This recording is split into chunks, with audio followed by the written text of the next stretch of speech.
Over to you. Brilliant, thank you. Okay, so welcome to the Vale of Whitehorse District Council's Climate Emergency Advisory Committee at CEAC on the 8th of December 2025. We start off the meeting with Chair's announcements. I'm afraid it's going to be a slightly lengthy one. I've got three sections to my announcements. Firstly, just a normal recap on CEAC-related activities since our last meeting back in June. There were several relevant papers to Cabinet on the 10th of October. So the Oxfordshire Local Nature Recovery Strategy, decarbonisation of leisure centres in Abingdon and in Wantage, and reports on operational net zero progress and on district net zero progress. I spoke at Cabinet at that meeting on CEAC's behalf and was largely happy with the debate and the decisions that followed.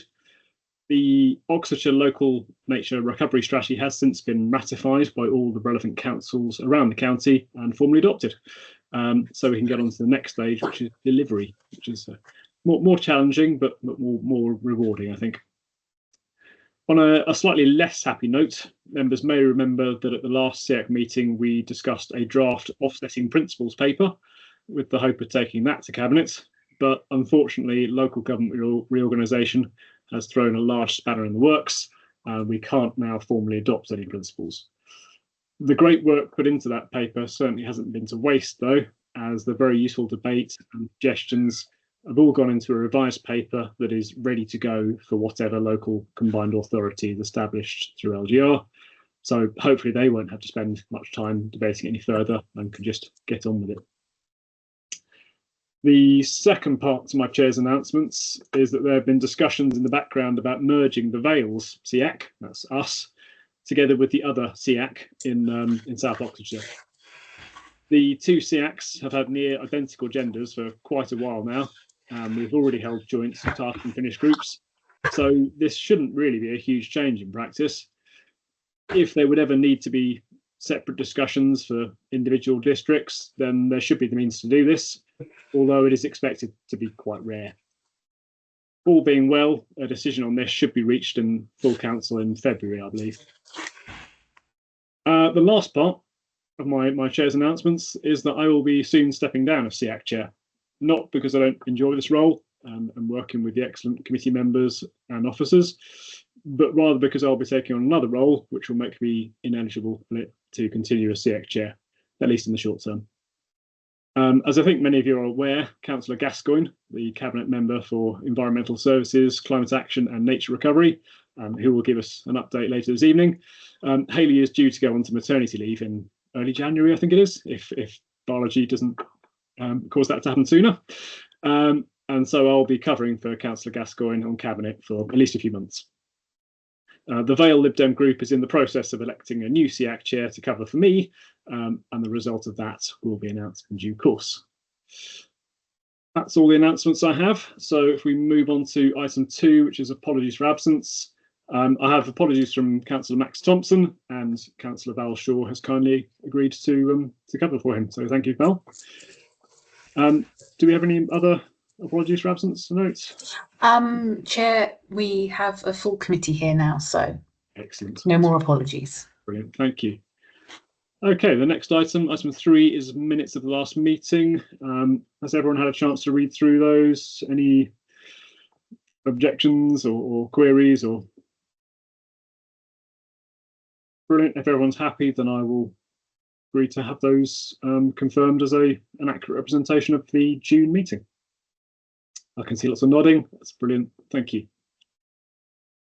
Item 4 is declarations of interest. Does anyone have any interests to declare? Some heads shaking. It's all good. Are you happy with that, Candida? I am, and I mean, a lot of these are workshops and updates, so we don't have any papers that people would have any declarations on. So that sounds good to me. Brilliant. Thank you. Number 5 is public participation, and I don't believe we have any members of the public registered to speak this evening. Yeah, that's correct. Nobody's registered. Excellent. All right, on to the update from the Cabinet Member for Environment, Councillor Gascoigne, who I've already mentioned before. Hayley, over to you. Thank you. Okay, so I just wanted to run through a few of the highlights of what's been going on in this part of the portfolio for the past 6 months. So since the last meeting that you had. So some of that you should probably be aware of, and Councillor Clegg may have already mentioned, but in terms of what the Cabinet has been doing. So the Oxfordshire Local Nature Recovery Strategy was approved by Cabinet on the 10th of October. And there was an event in Oxford Natural History Museum, so it was publicly launched. So the strategy has been published, and yeah, we were looking at delivery and working with partners to take the work forward over the next couple of years. The next thing is biodiversity reporting. One of the requirements introduced by the Environment Act 2021 is that all local authorities have to write and publish biodiversity report within 12 weeks of the 1st of January 2026, and the officers have started work on drafting the report, which will be published on the council website by the end of March. Some of the stuff that's come through Cabinet, so a couple of reports that came to Cabinet in October. We're looking at our operational net zero and the district net zero target.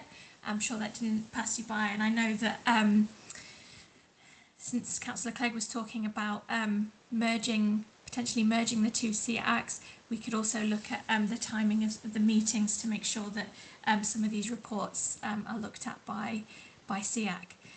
But just to say that both the reports highlighted the good progress that's been made, particularly in decarbonising our buildings.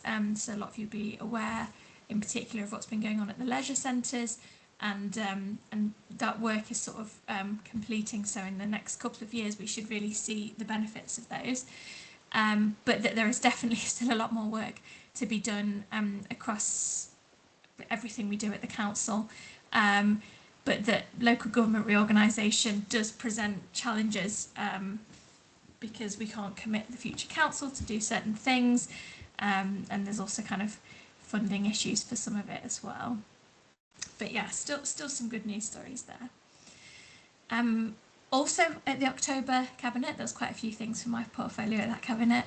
We also agreed that the council would adopt the new management plan for the North Wessex Downs National Landscape. And also you will have seen that we had a huge response to this year's Climate Action Fund, where in the end we made grant offers to 16 community organisations, or town and parish councils, and a total of £99,700 was awarded. So 100,000 was the maximum amount we had, and we were basically oversubscribed by about double. Yeah, lots of enthusiasm for that, and I think all the projects, it was really great to see, you know, the work that's going on across our communities, really interesting projects that are going on. And I think that, you know, it's valuable that we do this, and that we do the grant scheme and the different organisations getting the money and stuff. But also what's even almost more valuable than that is the work that the officers put into it, working with the community organisations to offer support. So there were some cases, for example, where in previous years organisations had been unsuccessful in getting, hadn't sort of met the criteria needed to get the grants, and so having that feedback sort of coming back the following year and being successful. So really good to see that, like, the work that we put in as a council can sort of almost multiply out as we support other organisations in what they're doing with climate action. So yeah, I think that's a really good news story from our work at the council. So that was all I wanted to share. I just wanted to say thank you as I pass the baton to Councillor Clegg to cover me whilst I'm away. Still very much an area that I'm passionate about, so no doubt you will see me back talking about climate action sometime in the very near future. Yeah, so I'm happy to take any questions about anything that I've mentioned. Councillor Houghton. Thank you, Chair. Just out of interest, you said there's a fair few where the officers had helped applicants that had failed previously. roughly, do you know roughly what the percentage was of people who've applied, failed, and then come back? Or, you know, are we talking 1, 2 applications, or are we talking actually quite a few? And I guess my second question is going to be, and I appreciate this is not your decision as cabinet member, but it's the question is, I believe we're now 2 years in a row where we've been oversubscribed quite substantially on the Climate Action Fund. Are we making any plans to change the value of the fund going forwards?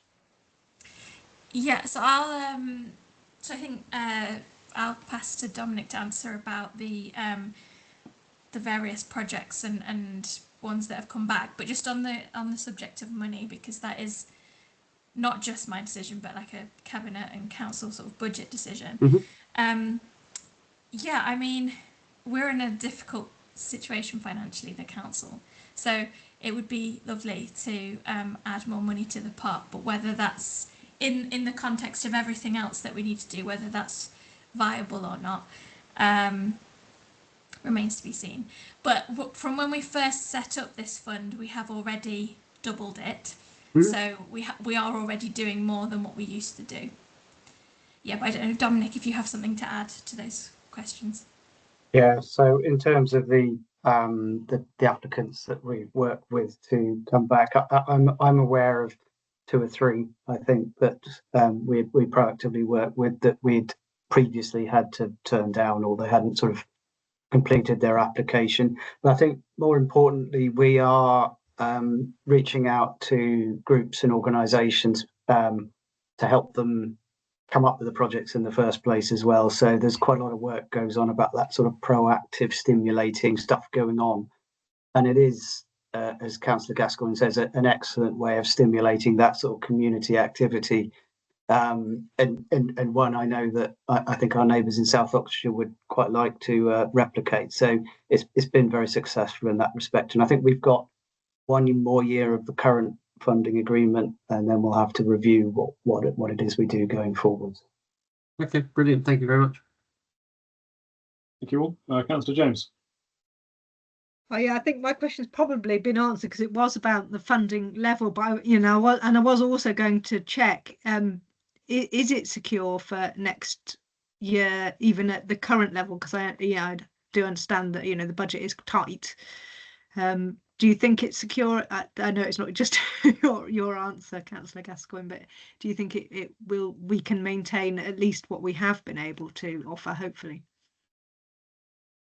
Yeah, I mean, I can't sort of commit a future commit here, other than what Dominic said about it being already in there for the next year. But it's something I would like to see, just because I think, as already outlined, it offers more value than just the pot of money.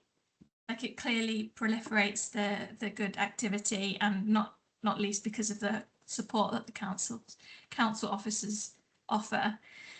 So something I would like to see, but yeah, not just my decision. Thank you. Thank you. Councillor Bentley. Thank you. Yeah, not so much a question, more of an observation, really. Being on the ground floor with some community groups that have, I think it's a really good project and initiative, and it has definitely made some smaller groups look at the way they work and how they may be entitled or eligible for the money, but have been unsuccessful, or the process of getting a bid together is quite onerous. I know the officers have helped, which in itself is quite a lot of work. I think there's a danger of a reputational risk of groups applying and then being disappointed, then says, well, we'll never get the money anyway, even though, you know, more people have got money this time. It is quite onerous for some of the groups, particularly the volunteer groups, to apply, and then they're disappointed that they don't get it. And I'm not challenging the process. I'm just saying the oversubscription is a negative, which we shouldn't ignore, and maybe perhaps less publicity would be I know it sounds a little bit, because we want more people to apply, but we don't want more people to be unsuccessful. And I don't know how you hit that balance, but I'm not quite sure we got it right this year. Mm-hmm. Yes, I think from my perspective, yeah, happy to take that sort of specific feedback from the groups that you're talking about. If you think there are specific things that were tricky that we could improve, then I'm sure the officers can go away and look at that. From my perspective of looking at the bids that we had, so it's not sort of I don't sort of look at them individually and make a decision as me, like the officers go through them really thoroughly with a set of criteria. And score them, and then they're ranked, and then that's the point that I saw it at. And so what I saw was that yes, we were oversubscribed. There was still some bids that didn't really meet criteria that we would want to give money away for. Not half. There were certainly some where if we had more money, we would love to give it to them. But I would, not to be negative, but there were others sort of right at the bottom that didn't really meet the threshold. So whilst we were oversubscribed by double, I think some would not have been eligible. Yeah, so yeah, I think there's more to do, that we could make sure that we're clear about what it is we're looking for, and making sure that people have the support to fill that out. So yeah, any feedback you can give, yeah, you can go by me or via the officers, then that would be welcome. Thank you. Just a question from me, sparked from that last conversation. Are we in a position to direct any organisations that failed in their funding for CAF funding to other sources of funding and say, look, you had a good application, but it wasn't quite what was needed. We think, if you improved it a bit and then applied elsewhere, you might be able to get funding from other organisations. Are we doing that? Are we in any position to do that? Yeah, I'll let Dominic answer. Yeah, so where there are other known sources of funding, that's exactly what we do, and particularly given the amount that we were oversubscribed this year. So, for example, the Trust Structured Environment runs a number of funding streams for more for the nature recovery and biodiversity side of things, but so we're able to push people in that direction for some of them. There aren't quite so many of the sort of climate grants available locally, but where there are opportunities and where we know about other funding sources, obviously we would push them in that direction. Thank you. Okay, are there any further questions for Councillor Gascoigne? In which case, Hayley, you're welcome to stay and listen in, but if you have other things to do, then we won't be offended if you drop off. Thank you. All right, thank you, everyone. Let's move on to the next item, which is the heat networks update. And our Senior Climate Action Officer, Jessie Freeth, will be giving an update on this. We did touch quite briefly on heat networks and a workshop on the local area energy plan priorities in the last meeting in June, so it shouldn't be anything too new for you, but I think a lot of work's been going on in the meanwhile. Just say Jessie is very happy to take questions during the update, so please could members use the raise hand feature in Teams, and I'll try and find an appropriate point to interrupt Jessie and open up that question. All right, thank you, Jessie. Over to you. Thanks. So yeah, I'm going to give a bit of an update on heat networks, including on the policy development that's going on at central government level, and then also talk briefly about some local opportunities that we are currently exploring. I'm sorry if this is covering old ground for any of you. Some of it is quite well-known information, but it might be new to some. So I'll just start from the beginning, but very briefly. So heat networks are also known as district heating, and basically they distribute heat from a central source to multiple different buildings. That's the kind of basic premise. The heat source for a heat network can be a range of different things, including gas. So it isn't necessarily a net zero solution, but most of the ones that are coming forward now are, and they are so they could use water source heat pumps or air source heat pumps. And then the kind of main focus at the moment is how they can reuse waste heat from things like energy to waste plants, sewage treatment plants, industrial processes, or data centers.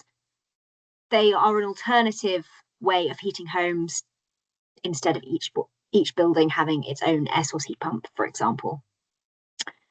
The local area energy plan modelling, which you'll hear about in the next item in the agenda, estimates that in Oxfordshire around 10% of all heat in the future could be sort of provided by heat networks, i.e. 10% of buildings would be supplied by heat networks. So it's not going to be like the main source of heating in our districts, but it's a relatively substantial opportunity. In terms of national government sort of direction on this, the Department for Energy Security and Net Zero is supporting heat network development through their heat network zoning programme.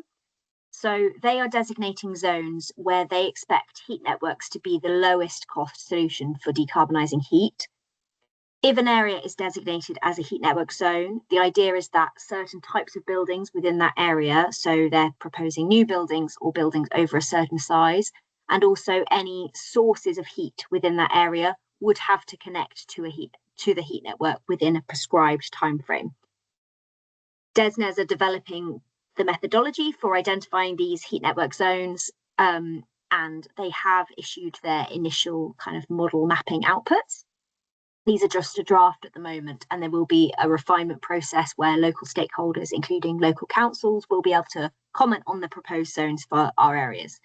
We don't yet know the details of that process, but we're keeping an ear out for it. They are also going to establish a sort of heat network governance, zoning governance process, including establishing what they're calling a heat network zoning authority based within central government, and then designating local organisations as zoning coordinators. So these are expected to be local councils mainly, probably at the mayoral strategic authority level once we've gone through LGR. There is more information on all of this on the government website, and I can share a link if you're interested. I'm just going to share one slide. Hopefully you can all see that. So this is the initial output from the national zoning model for South Oxfordshire and Vale of White Horse. And these orange shape files indicate the potential heat network zones that the government have identified. Again, just to say this is a draft, none of this is confirmed yet. And we will have that refinement process, but it just to kind of give you an initial idea. Each of these kind of zones has a particular existing heat source associated with it. It's worth saying that the modelling only considers existing heat sources at the moment, and also only existing buildings as potential end users. Councillor James, do you have a question? Yes, I just had two questions really. Is there a tiny blob next to Wantage? And is the little cluster of blobs, that looks to me like that's probably Harwell campus. Why are there several? Is that because there's several heat sources, and are the sort of size of them likely to be related to how much heat there is? Yes, so I should have looked up what the different heat sources were for each of the zones, but I didn't do that before, but I can look up that information if you want afterwards.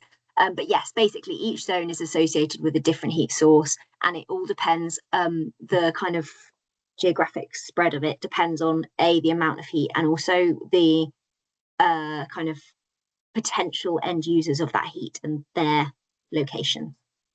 Thank you. Councillor Houghton.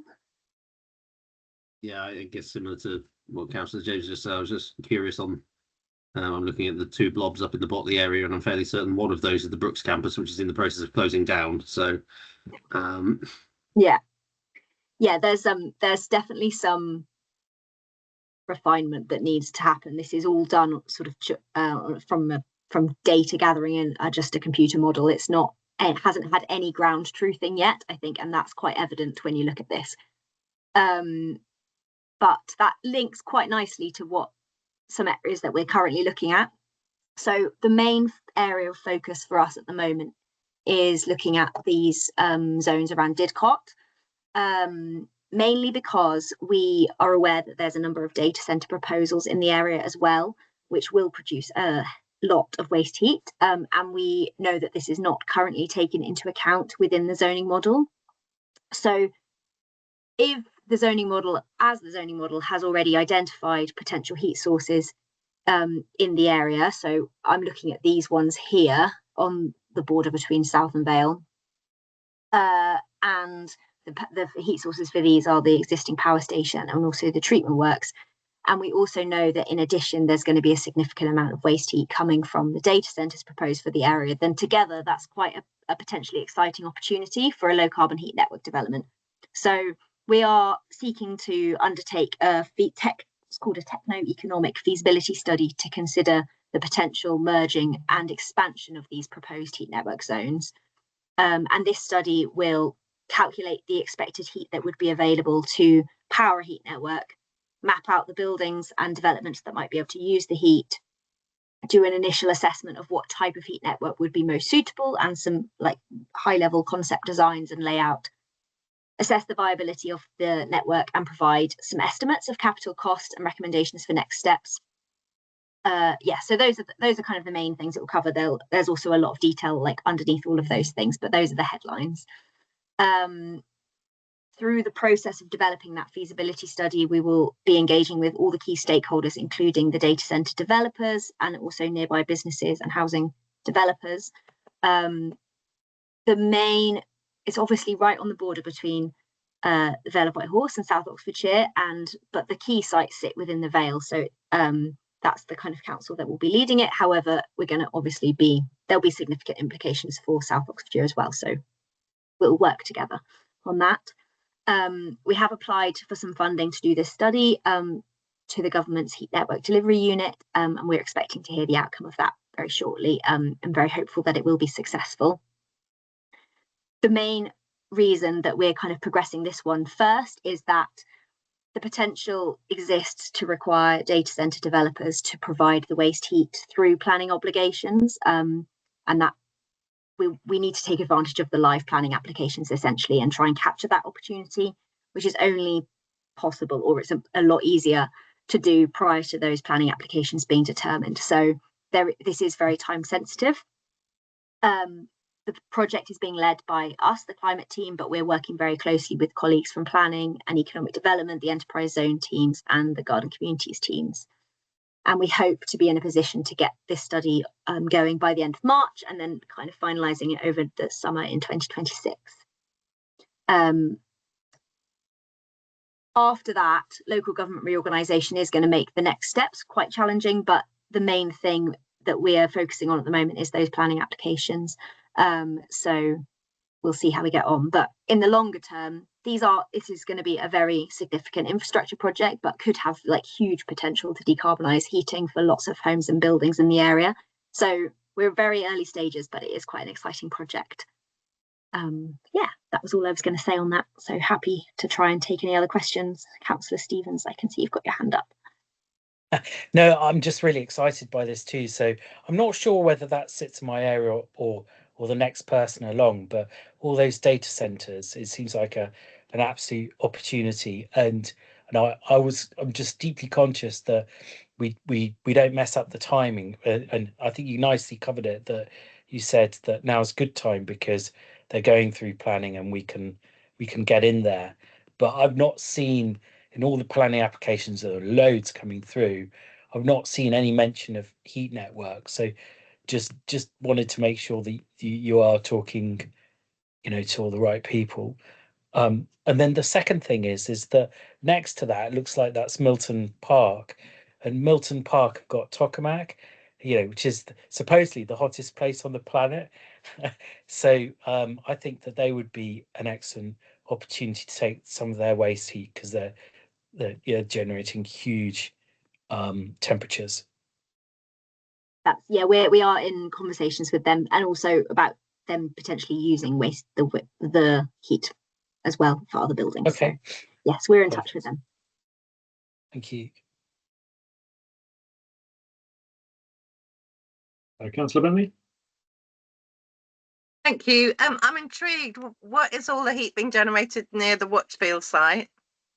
I'd have to go away and have a look at that. I'm sorry, that's not very helpful. I don't have that information. Nothing that I'm aware of in the planning.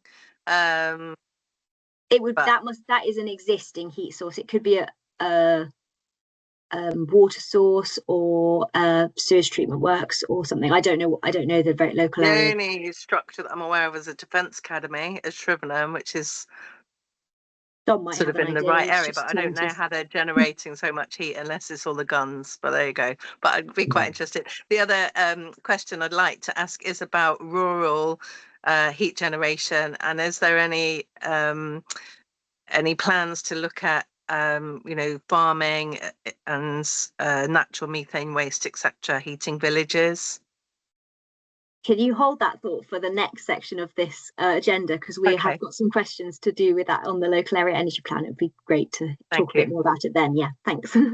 Yeah, as Jessie said, the existing heat sources that are suggested for these zones have been something that DESNZ have pulled from various places. I'm guessing that blob over by Watchfield is probably related to the sewage treatment works there, but without actually looking at their data, it's very difficult to tell, to be honest. Thank you all. Councillor Houghton. Thank you. I was just wondering, obviously district heating or heat networks, whatever you want to call them, is currently relatively rare in the UK. Do you see how much challenge do you see there being posed by the fact that the expertise isn't necessarily here compared to, as a personal example, my in-laws live just outside Riga, which has got very substantial amounts of district heating powering the city. So I was just curious whether we view that sort of difference in expertise and experience with this technology compared to other places as being a challenge. I think it will be, and also just it's new for us, isn't it? So there's going to be lots of questions and queries and potential confusion or opposition, but it is increasingly becoming more and more. There's a lot. The government have got I think it's called the Heat Network Zoning Pilot projects or something like that, which is I think about 25 cities in the country who are all taking forward heat networks. So there is suddenly a flurry of activity, and there's not a lot, going back to the Didcot example, there's not a lot yet in the UK that use data centres heat to provide waste heat, but there are some that are further ahead than we are. And I have been in touch with officers who are working on them, and they've been very generous with their time and expertise. So we are kind of tied into quite a lot of different networks that are working on this. But yeah, it is new technology for us. But then there are tons of examples from other countries that have been using this technology for years and years very successfully. So hopefully we can learn from that. Thank you. Councillor James. Thanks. I just wanted to ask about the end users. Is the government looking, or will your study look at all any of the protections for well, particularly domestic users, but I guess all users of a heat network? Because one of the downsides of a heat network is you've got a single supplier, and they've basically got you over a barrel for any kind of repairs and maintenance costs and the price of your energy, and that would be a concern for me, for residents. Yes, so that is definitely something that we will be looking at within the study, and you have to make sure that it's a cost-effective option for the residents and at least no more expensive than an air source heat pump. Yeah, we will definitely be looking into that. There's also because currently I don't believe that heat networks are subject to the same sort of regulations that other infrastructure providers are, but that is changing, and the government are also looking at that, and I have been kind of trying to keep on top of the knowledge of that as well, and I'm engaging with that process to keep on top of it. So yeah, something we're very, very aware of, and this cannot disadvantage residents. That this must be a positive thing that we can do. Yeah. Brilliant. Thank you. Thank you. Councillor De La Harpe. Thank you, Chair. Yeah, I was just wondering about the technicalities of wastewater heat, and how much you can actually get from like a small parish treatment facility. Is that too small? Are we talking only for like a major city that you get enough heat out of the water? I don't know the exact answer to that, but heat networks can be any size. So in the CEAC, the South Oxfordshire CEAC last week, we found out that there are some heat networks in South Oxfordshire that serve about 10 houses or something like that from a central source. So it doesn't necessarily have to be city scale. I think these ones that we're talking about here are large scale, but there are also opportunities for smaller scale schemes and rural schemes. And they, for example, is quite a potentially interesting option to look into for places in conservation areas, because you don't have to have a heat pump outside every house, which is challenging in those kind of protected heritage properties. Whereas a heat network, once the pipes are in, it sort of just is internal to the house, like a boiler would be. So yeah, we definitely also want to have a look at smaller scale schemes. And again, we'll talk about that a bit more in the next section, because we're aware that there are some neighbourhood level kind of community groups that have looked into things in the past, and we want to be able to support those things too. Thanks. I have to admit, I was slightly surprised by the suggestion of using wastewater treatment plants, because I've looked at these quite a lot in my day job, and my understanding was that heating the water within wastewater treatment plants was one of the biggest costs in running a wastewater treatment plant, simply because of the microbial processes in denitrification and phosphorus removal need the water to be quite warm. But I suppose once that's been done, then the heat can be extracted. Is that the general idea? I believe so, yes. I'd have to look it up properly, yeah. Just to come in there, water source heat pumps, large industrial scale water source heat pumps can be powered by lakes and features like that. So the source of the water doesn't necessarily need to be particularly warm. And I think it's sort of an ambient warmth, that because the whole point of heat pumps is that amplifies that heat up into a level which is then usable. So we've looked at other schemes, for example, in South Oxfordshire in Berrinsfield, where there is a lake there, where there is the potential to develop a water source heat pump. If you're using a wastewater treatment plant, obviously the source temperatures potentially are somewhat higher than that. So they've got a much more attractive opportunity in terms of utilising that waste heat. There might be a rather large artificial lake near Abingdon if Thames Water gets their way. Are we looking at that at all, or is that too far in the future? Not yet. Okay. Councillor De Harp. So this is a question to the chair, really. So do the microbes in a wastewater treatment warm the water through their own biological activity? No. Like in a compost heap? Those reactions exothermic. I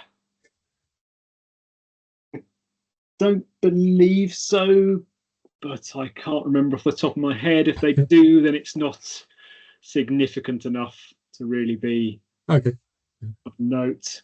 I think the key point is that they tend to work best when the water is quite warm, sort of 30, 40 degrees, and you do get what's it called, seasonal denitrification failure. So particularly in the cold winters, particularly in places like North America and Russia and so on, the amounts of ammonia and nitrates flowing out of wastewater treatment plants will be much greater in the winter, simply because the microbes can't remove it as quickly as they can in the summer. Thanks. Used to having questions directed to me. It's quite nice. All right, thank you. Any more on heat networks, or are we happy to move forward on to the next item? Can see lots of nodding. So this will again be the next item on local area energy plans. Again, will be led by Jessie Freeth. For this one, please can we keep the questions to the end of the update, because there's a workshop afterwards, so we might as well just have the questions in with the workshop. All right, Jessie, back over to you. Thank you. Thank you. So this is kind of follows on quite nicely from the previous agenda item. We've talked a few times before at these meetings about the local area energy plan. So I'm just going to give a bit of a recent progress update and then present a few of the initial findings from the modelling. We're currently in the throes of a lot of different stakeholder discussions. and there are a lot of comments and ideas being thrown around for what could be included in our local area energy plan.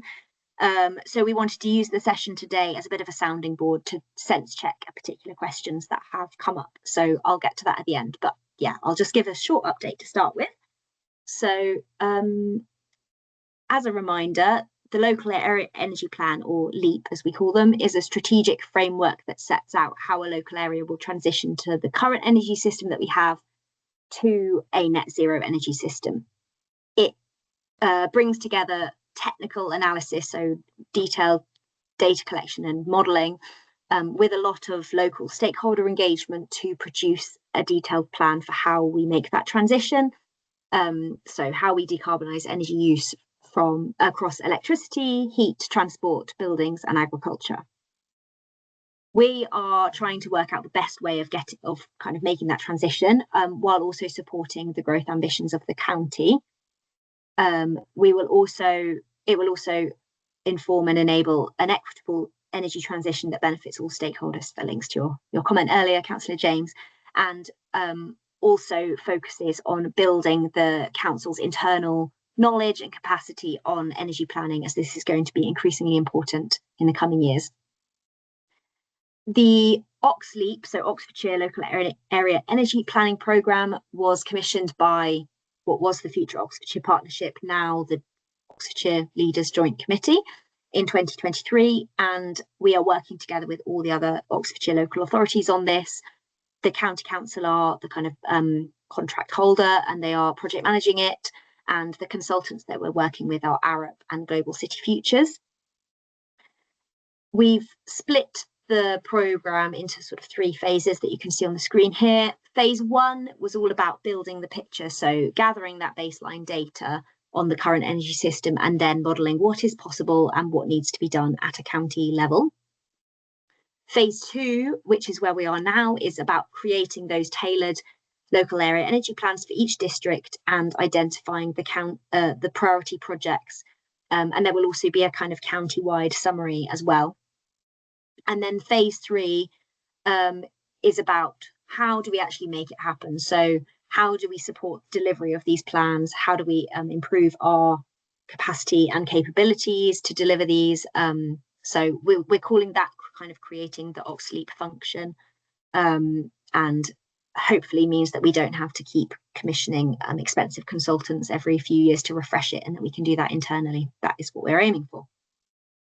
So we've now completed phase 1, and the main deliverables from that were the baseline and the modelling, which I'll talk more about in a minute. And we're now into phase 2. The phase 2 deliverables, so the district specific local area energy plans, are due for delivery in April next year.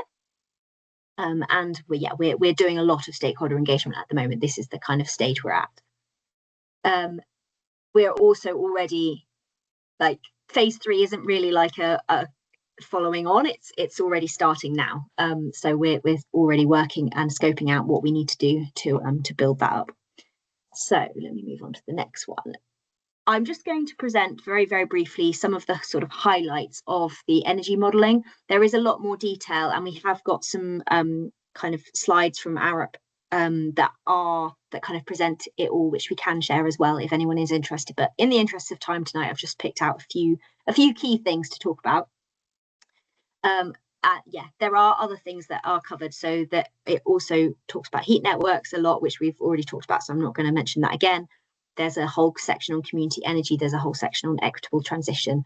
So if you have any questions, I can try and answer them at the end, but these are not, I haven't included everything here. In terms of the modelling approach, there are 3 main steps. Step 1 was defining the nature and the scale of the future energy system. So it takes the targets that we have already agreed through things like the Pathways to Zero Carbon Oxfordshire and the Oxfordshire Net Zero Route Map and Action Plan, which we worked on a few years ago. They included specific targets in them already. So this has taken those, updated them where necessary, and then kind of used those as the assumptions to take this forward. In step 2, the supply and demand inputs that were sort of set by step 1 were just aggregated to primary substation level. So this is I can't remember exactly how many primary substations there are in the Vale, but it's about 15 or something like that. And there was also a renewable energy assessment that was carried out at this stage using criteria for the exclusion of certain land areas, so sort of assessing where is suitable for renewable energy generation. And that was used the same methodology that was used in the evidence base for our joint local plan. And then finally, in step 3, we had interim targets and deployment curves developed for each technology type and sector. And they kind of represent the most probable uptake of technologies, and also how likely something is going to happen based on sort of behavioural change, anticipated behaviour change, social and policy drivers, and also technological availability. So moving on, this is kind of the overview trajectory and pathway to net zero by 2050 for Oxfordshire. You can see this here, business as usual line will result in only a 16% reduction in emissions by 2050. This is from decarbonisation of the grid alone, and that obviously leaves a huge gap to meeting net zero. In comparison, this is the Oxfordshire leading the way scenario, which is the kind of the pathway that we have decided to follow, which will lead to a 98% emissions reduction by 2050. And this is through decarbonising heating, transport and agriculture and many other things. These are the sort of 8 themes that the LEAP is going to cover. I'm just going to pick out a few of these now.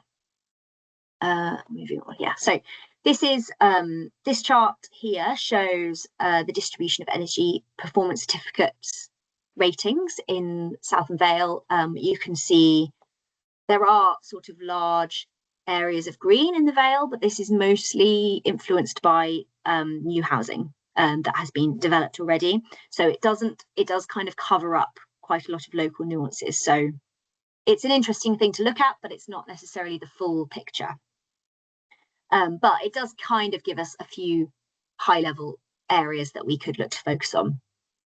In terms of like looking further into the detail, EPC ratings do not tell the whole picture, and there are in the Vale 82% of properties still using gas boilers and a further 6% using oil.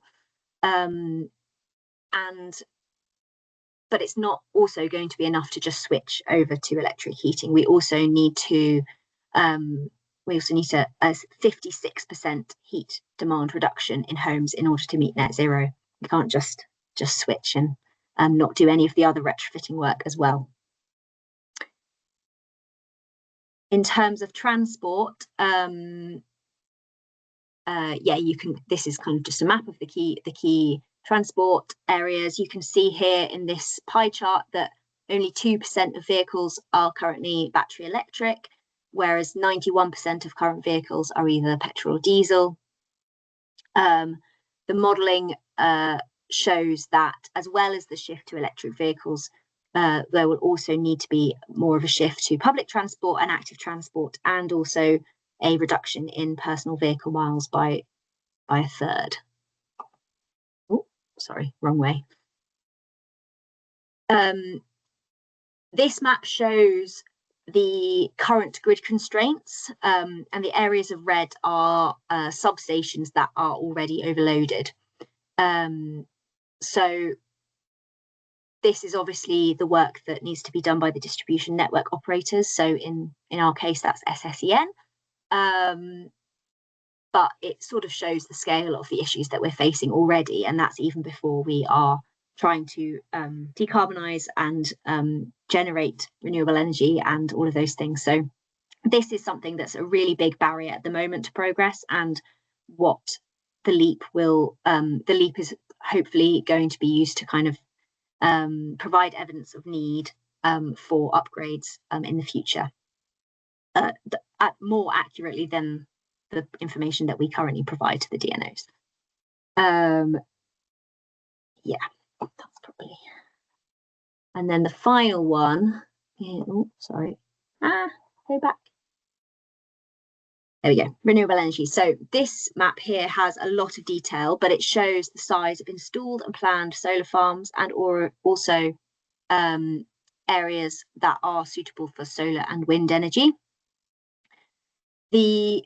Previously, when we've done energy modelling or kind of set targets for renewable energy generation, wind energy has pretty much been discounted due to sort of national government policy making it very difficult to develop wind farms, but that has changed now, and so this modelling does include wind as a potential source of electricity generation in the future. Wind turbines generally have what's called a sort of what's the word? More basically, they create more generation for the capacity that they have. So, in theory, are a good part of the mix. But we'd like to talk about that in a minute and get your views on that. In terms of details to do with the Vale, at the moment we have 130 megawatts of solar PV installed, 11.6 megawatts of landfill gas processing capacity across 2 facilities, and also 6.5 megawatts of installed capacity at Westmill Wind Farm. But we do need to increase this by 10 times by 2050 to up to 1,400 megawatts. And yeah, as I said, that future capacity will be split between ground PV, roof-mounted PV, and wind turbines. Currently, across Southern Vale, there's a combined 180 megawatts of ground PV projects in the planning system, and 130 megawatts of that is in the Vale, so more than half. Yeah,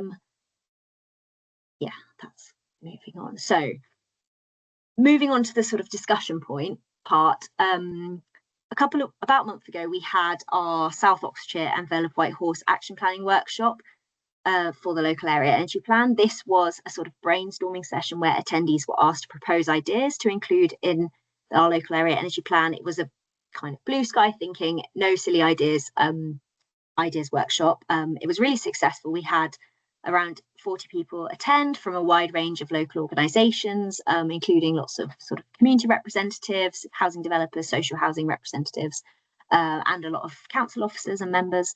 And yeah, we have had a long list of things that we now are working through. We've got a few questions that were proposed during this session and also during sort of subsequent conversations that we would appreciate your thoughts on, so that we can think about them as we rationalise and refine down the ideas that we have received. So I've got some questions. I've grouped them together into 3 slides. So I thought it would work best if I introduce each set of questions quickly, and then we can have a short discussion and hear your thoughts. And also happy to try and answer any questions as well as we go, if you have any. So the first kind of set of questions is about renewable energy and energy infrastructure. So the local area energy plan is not going to propose any specific sites for any renewable generation. That's a planning decision. But it does map areas that are potentially more suitable in the same way that the Joint Local Plan Evidence Base did. Today, we wanted to get a sense check from the committee here about levels of support for wind energy, and whether you think that it does have a role in sort of renewable energy generation within the Vale of Whitehorse. Worth bearing in mind, if there were no wind turbines developed, then we would need more solar farms to reach the renewable energy generation target. So it's kind of about that balance, and would just appreciate to hear your honest thoughts. And then the second part of that is around energy infrastructure. It's a very technical topic, and one that we are still trying to get our heads around and not always succeeding. Do you have any suggestions about how we should be engaging with the public on this? And also with businesses. So we, as well as the local area energy planning process, there's quite a lot of other wider energy planning work that is going on in terms of from the distribution network operators, so SSEN in our case, and also the newly established National Energy Strategic Operator. We are responding to a lot of consultations and requests for information from them. And as well as asking us as local councils, they are also approaching sort of larger businesses to provide information about their future energy needs so that they can capture that in their models and their kind of forecasting for future demand. It's a very technical ask, and most businesses do not have the in-house knowledge to be able to do that. In the last year, we have been supporting some businesses. We've literally sat down with them and gone through the spreadsheets provided that they have been asked to complete. But there's probably more we can do, and maybe more effective ways we can do that. That is easier for us, because obviously we can't sit down with every single business and go through it with them. But also that's a kind of self-selecting process. So we'd be keen to hear your thoughts about how we could potentially better engage with businesses and try and share some knowledge and offer support in a manageable way. I hope that's clear. Yeah, I've got some thoughts, but I'll open it up to members first. Need some thinking time. I can. Councillor Stevens. You're on mute. So just really supportive. I think there's loads of opportunities for wind, and I don't think it needs to be massive wind turbines anymore. I was involved in a trial where the wind turbine vertical axis one was only 2 or 3 meters high, and like if you could imagine wind turbines where chimneys are on houses, that's going to be substantial. So the use of buildings and wind, I think, is interesting. And also car parks too. I don't know, I think you mentioned car parks earlier, or certainly solar on car parks is mentioned quite a bit, but actually they're also quite windy places. So, having wind on car parks, brownfield places where it really doesn't matter what it looks like. I think there's loads of opportunity for wind. Thank you. Thank you. Councillor James, you're next. Yeah, so I think more wind energy is a great idea, and I am a volunteer guide actually at Westmill Wind and Solar Farms, and the wind farm, I'm just having a quick look in my guiding notes. So the wind farm is a 6.5 megawatt wind farm, and the solar farm is a 5 megawatt solar farm. The wind farm generates, I think, roughly twice what the solar farm generates in a year, even though it's only a little bit bigger in its peak capacity, and it takes up much less land. It's hardly any land compared to the solar farm. Not that that is, by modern standards, a big solar farm now. What I would say though is that I don't think that would have happened at Westmill if it hadn't been a community owned one, because if you are a commercial investor and you are looking at the UK, Oxfordshire does not have the best wind speeds. However, if you look at Oxfordshire compared to like mainland Europe, where there's wind turbines all over, the UK as a whole has fantastic wind speeds. So rubbish UK wind speeds, as we've got in Oxfordshire, are actually still very good compared to a lot of places where they do commercially run wind turbines. So I'm not sure that they will come forward in a purely commercial way, but if it was possible that they could come forward, and I mean, for example, Westmill is old now, and from what I've heard, is certainly looking into its options for potentially, what comes next, whether they can in fact replace the turbines. So Peter, I have to absolutely disagree. From coming from a background with some having done some energy knowledge, including wind energy and things, it really does matter how tall they are. They do not get any energy at roof level, and it's very turbulent low down as well, so they're pretty trashed pretty quickly as well.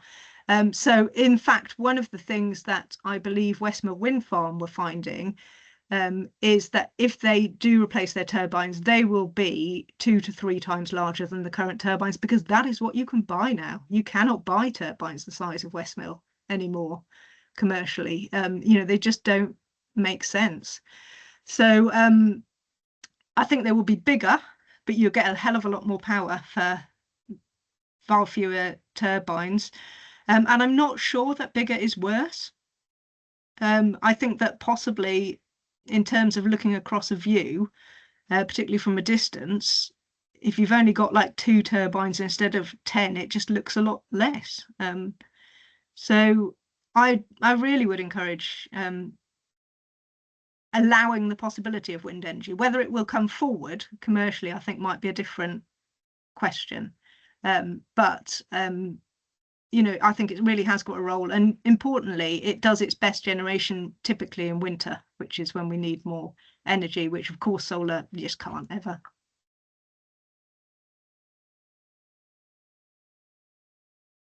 Thank you, Councillor James. Councillor Bentley.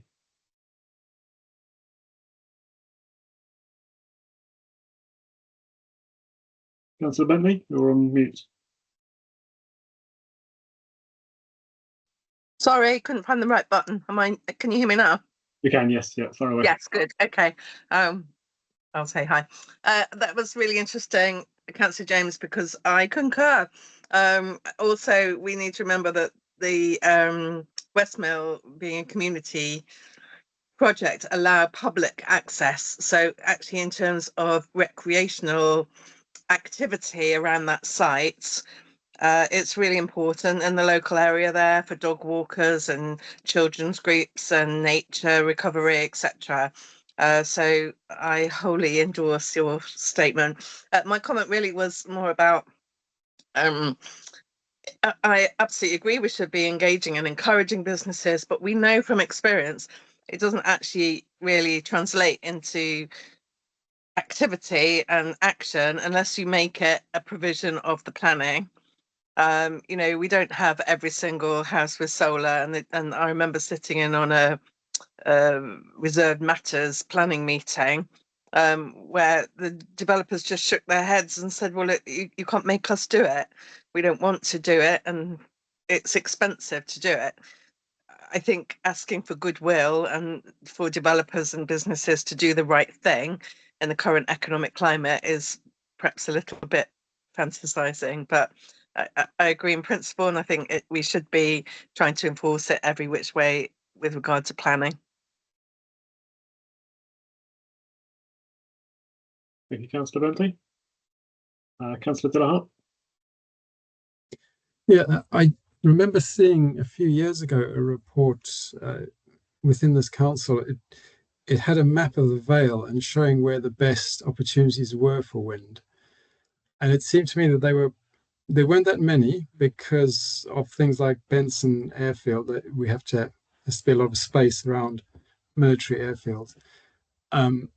But I remember them mostly being clustered around where the reservoir is going to be, if it does come to be. And I think, are we missing an opportunity that shouldn't the reservoir have wind turbines all the way around the embankment? I was disappointed when they had their engagement meetings that they did talk about reusing the energy as the water flowed out the reservoir, and a few solar panels floating, but it's a massive opportunity that we can grab. And I don't know if anything's being looked into on that side. I suspect they'd have quite serious concerns around the structural stability of the embankments and so on. Having these large turbines on top being buffeted by the winds might cause issues for the strength of the embankments. That would be my my speculative response to that. I'm not a reservoir engineer, so I just thought I'd put this map back up because this, I didn't really highlight it properly earlier, but this light blue color is the bits that it says. This key is slightly misleading because it says low suitability. That doesn't mean unsuitable. It just means we don't have, as I think it was Councillor James said earlier, we don't have any really high suitable areas, but these are still suitable potentially. That makes sense. So there's all of this, and I think this might be, I can't remember exactly, but the Vale has the highest potential of anywhere in Oxfordshire for wind energy. Okay, and Just and worth from this pointing map, out it's there. Apologies for coming in. Just worth pointing out there that you can see that the areas to the south are actually greyed because that's the North Wessex Downs National Landscape. So that's a constraint. So theoretically, those are well suitable. Unfortunately, okay. It's only the areas outside of the AOL or the national Sorry, landscape I was which have looking been at the wrong identified. colour. Yeah. That's my bad. It's these bits, yeah. And that's not where the reservoir is going to be. So I was mistaken. Thank you. Well, I say is going to be. Hopefully not, but I don't know if we can stop it. Councillor Bentley, you've got your hand up. Is that still a legacy from before? Apologies, it's a legacy hand, so I can get rid. Thanks. Councillor Stevens. I was just thinking that we should still ask about CESRO, about whether there's an opportunity to have wind turbines there. I mean, it's a good idea. Well, the consultation is open, so Yeah. do respond. Yeah, I mean, but in terms of kind of talking to them properly as officers rather than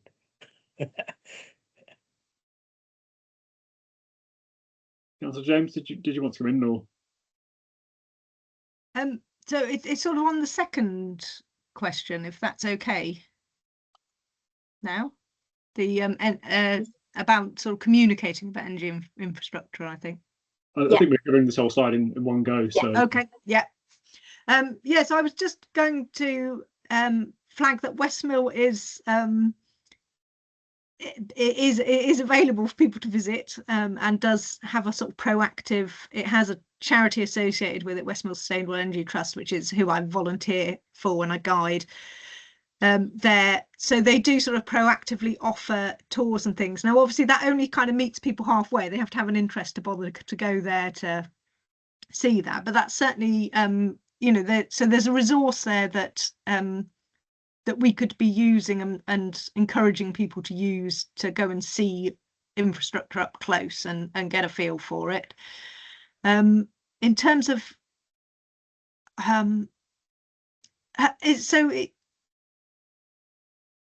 you said that there's difficulty sort of getting sort of large businesses to respond on their energy needs. Is that sort of any large business, or is it ones that we think have?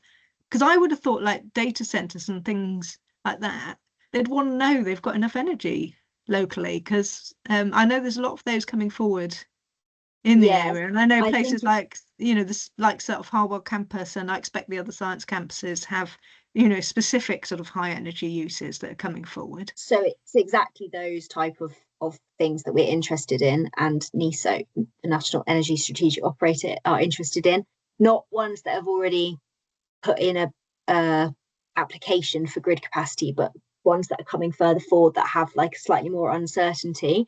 And we have engaged a bit with Harwell, but there's probably others as well that are missed. It's basically businesses that are either have big decarbonisation plans, so therefore going to have a big shift away from gas and using a lot more electricity, or particular industries which are very energy intensive, or that kind of thing. Yeah, I'm not sure. I'm not much of a comms expert, I'm afraid, on how to actually get people to engage on that. Yeah, I mean, there might be a role for us as councillors, I guess, to communicate things outwards in our wards a bit, perhaps. Yeah. A quick question from me before we go to Councillor Stevens. When you say a large business, large in what regard? Number of employees, annual revenue, or are we thinking more about energy use? In this context, energy use, really. So anything significant that, is sort of a more than just your average building energy use. It's high intensity. So it wouldn't necessarily, it's not necessarily a big business with lots of employees, but. Thank you. Councillor Stevens. So I was just saying that I'm already harping on to the local parish councils about leaps and trying to think about my area as a case study, so as a kind of showcase, really, because we've got Didcot power station. So and also a massive waste site that's doing energy from waste, that's got plans, for lots of solar and lots of batteries. So it's all the time it's coming up, energy and energy systems with the local communities. But unfortunately, most people would prefer to have sort of green fields and footpaths than battery storage. So it still feels like an uphill struggle. But I think sort of trying to promote Oxfordshire, the Science Vale, as being truly innovative in this space and leveraging things like Milton Park and tokamak and quantum computing and all the other stuff, and saying what the benefit of that is that we're going to have this really great future energy system, and we can showcase and get inward investment. I think making it a bigger story than just energy helps.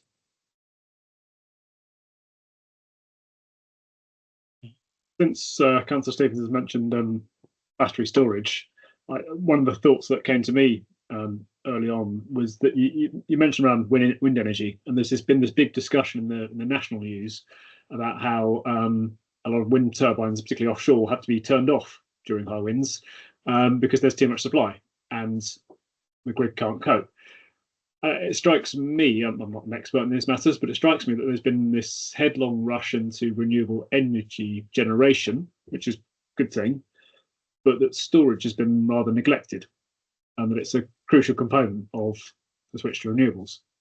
Yeah, so I didn't present all the modelling results, but the LEAP is also looking at energy storage, and there will be, I don't have the figures with me, so I'd have to look it up, but there will be sort of targets for amount of battery storage that we would need as well.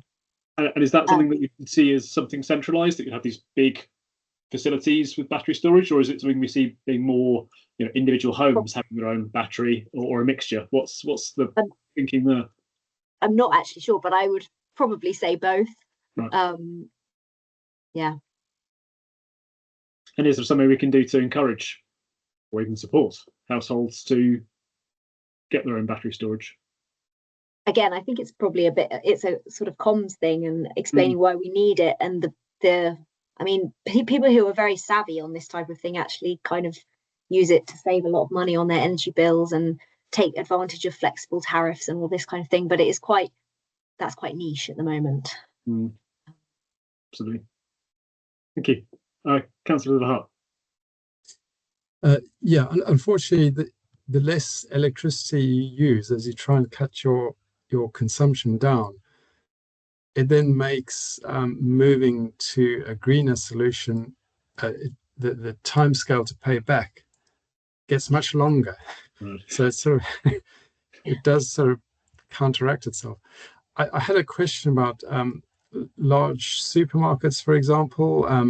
I don't know how much energy a supermarket consumes, but I guess if it's heated in winter, it must be quite a lot. And then they have huge parking bays, huge parking areas, huge rooftops, and I guess that's dealing with the big corporations like the Tesco's of this world, and maybe a council like ourselves is small fry to them. I don't know how much clout we have with big supermarket chains. It's, to be honest, not something we've tried yet, but or at least we haven't. I think some conversations are happening with some big retailers at the county level, but I don't know a lot of detail on that yet. But it's a really good point. Thank you. Councillor Horton. Thank you, Chair. Regarding the information we're getting from the large businesses, how much is that being pushed by central government to share that information with us as well as with the energy operators, or is that just us trying to help them out? How much of it is push, how much of it is pull? Where is that direction coming from? Is it more us? Is it more central government? So I think in Oxfordshire we're being very proactive, and most local authorities are not getting involved in this at all. We are doing a lot because we're doing the local air energy plans, and we've got we're kind of trying really hard to engage with these kind of more strategic energy planning processes, we are doing our best to support others. But I think that's unusual. It is in theory coming from central government, but I don't believe it's currently being pushed out that widely. Okay, thank you. Out of curiosity, Jessie, are we or the county council partnering with any of the business schools in the county, so the Said and University of Oxford or Oxford Brook, to look at this together with them? Yes, I think well, each so the city, for example, have been working with the universities to support them to submit their energy needs as well. And they are definitely involved in the Zero Carbon Oxfordshire partnership, which is sort of looking at all of this as well. So yes. Thank you. I didn't mean directly on the university's energy needs, but rather that the business schools will conduct surveys and so on with businesses around the county and using them as a vehicle to gather information and so on. Yeah, sorry, yes, I see what you mean. Yeah, we do definitely try and promote that as well. So there's the Energy Solutions Oxfordshire, which is part of Oxford Brookes University. Right. They provide like surveys, energy surveys to businesses and also to community groups and things like that.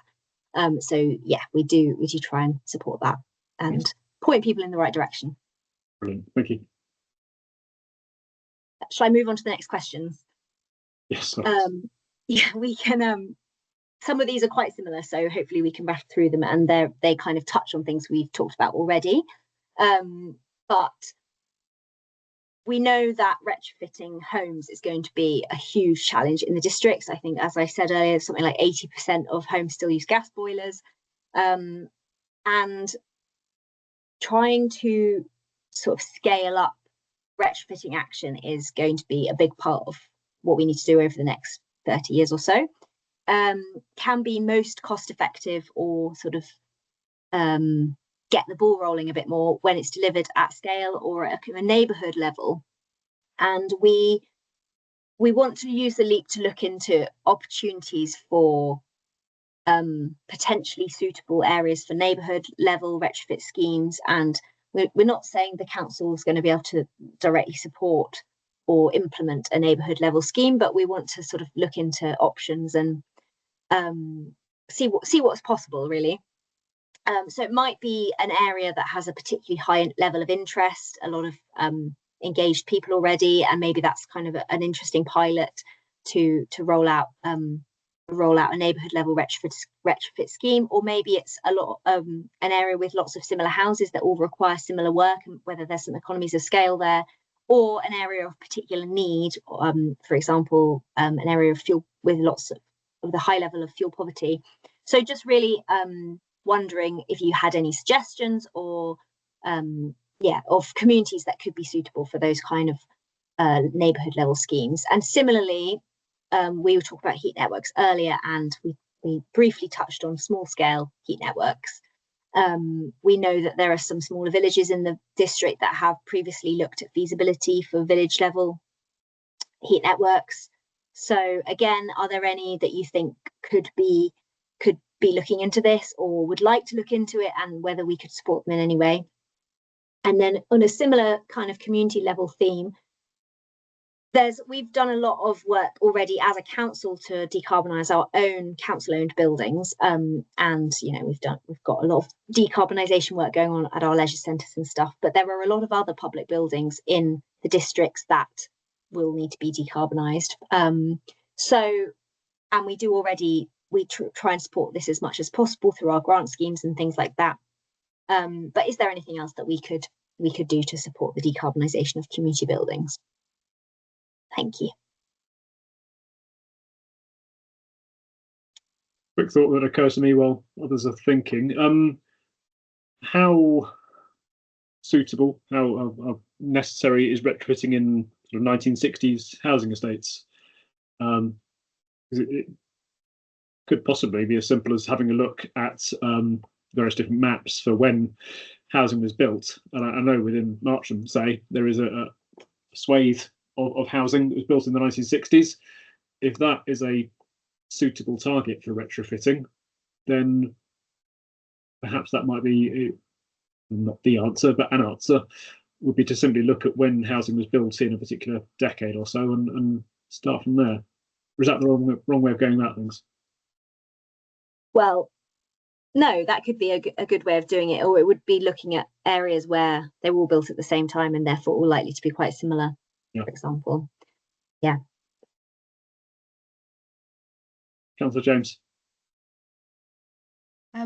Yeah, I'd had a similar thought that actually those 50s, so I should say my day job, I do home energy advice visits to people who are struggling with their bills, and I would say those 50s 60s council housing estates are a place where you get quite a lot of housing that will be of at least similar construction together, and they absolutely need an upgrade. They're not even those with cavity walls and they've had cavity wall insulation added since, they're not great on energy efficiency usually, unless they've had a lot more done to them than that.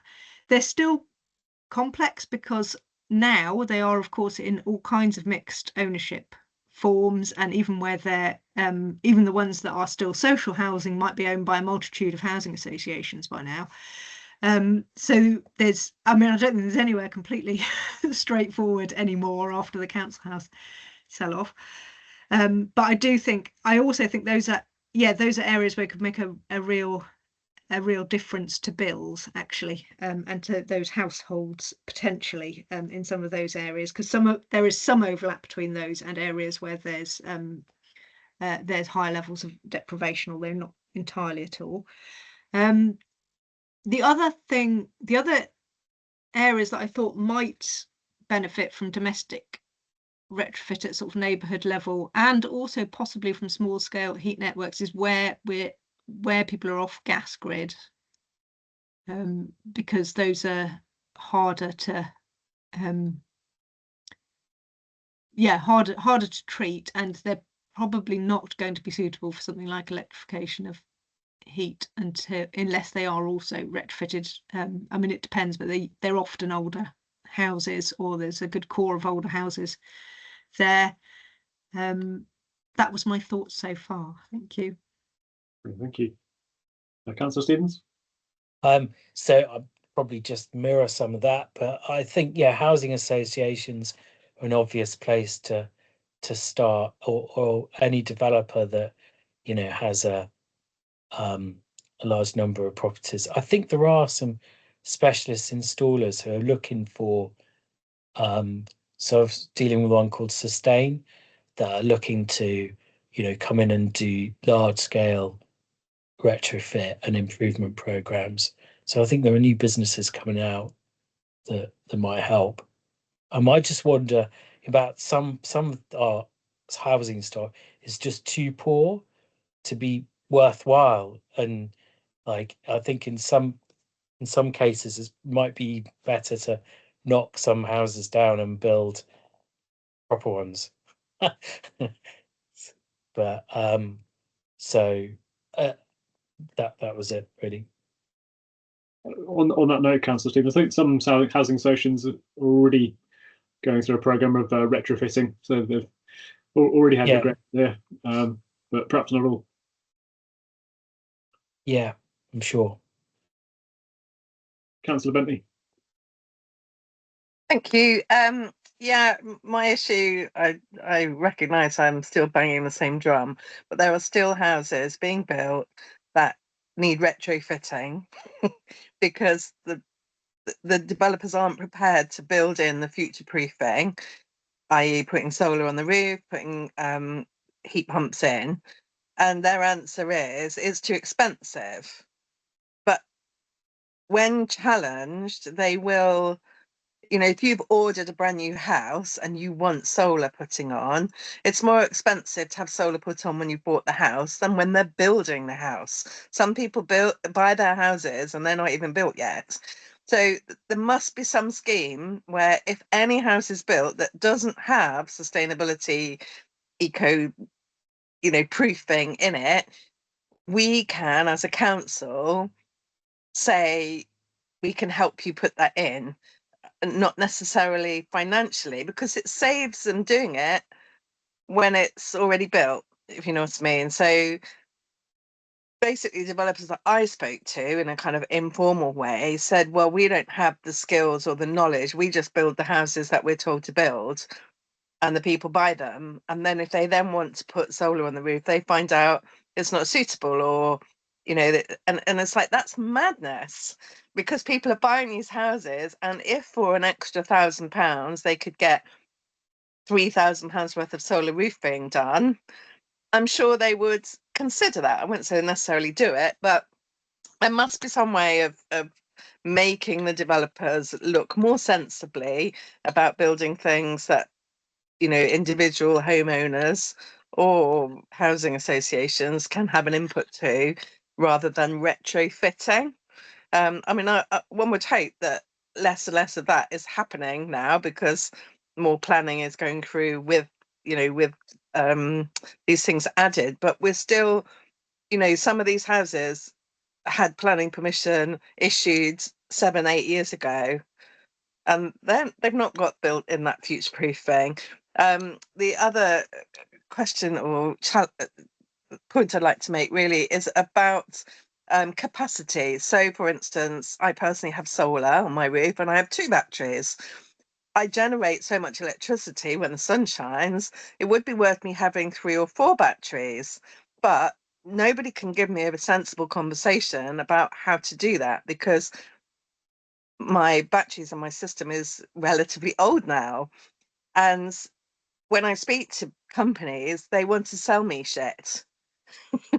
And I don't know whether what I'm asking is a reasonable thing. I have a relatively good knowledge of what is involved, because, you know, 3-4 years ago, I would consider myself a bit of an expert, because I was going to spend a lot of money doing this.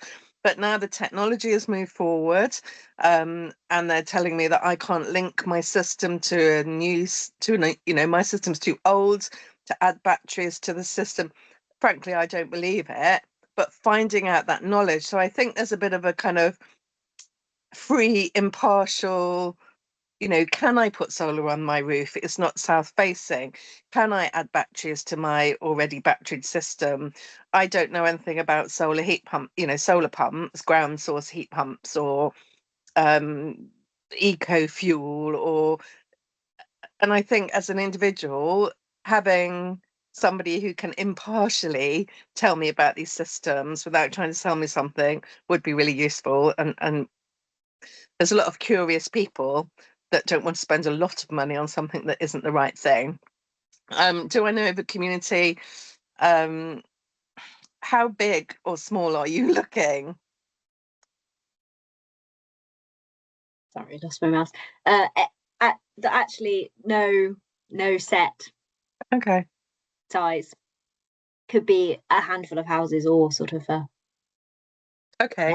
I mean, I think probably if we put this forward to council, a lot of individual councillors would be prepared to ask their parishes.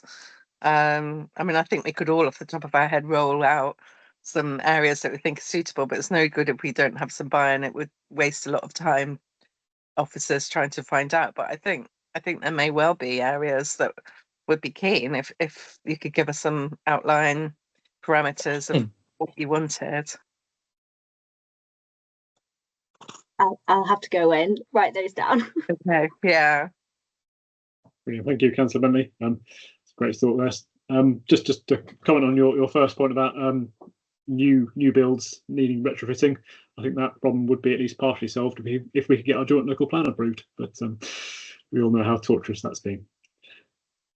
Councillor De La Hart. Yeah, I was struck by a statistic, and I can't remember the exact figures, about the wealthiest 1% of people in the world generate as much carbon dioxide as the other 99%.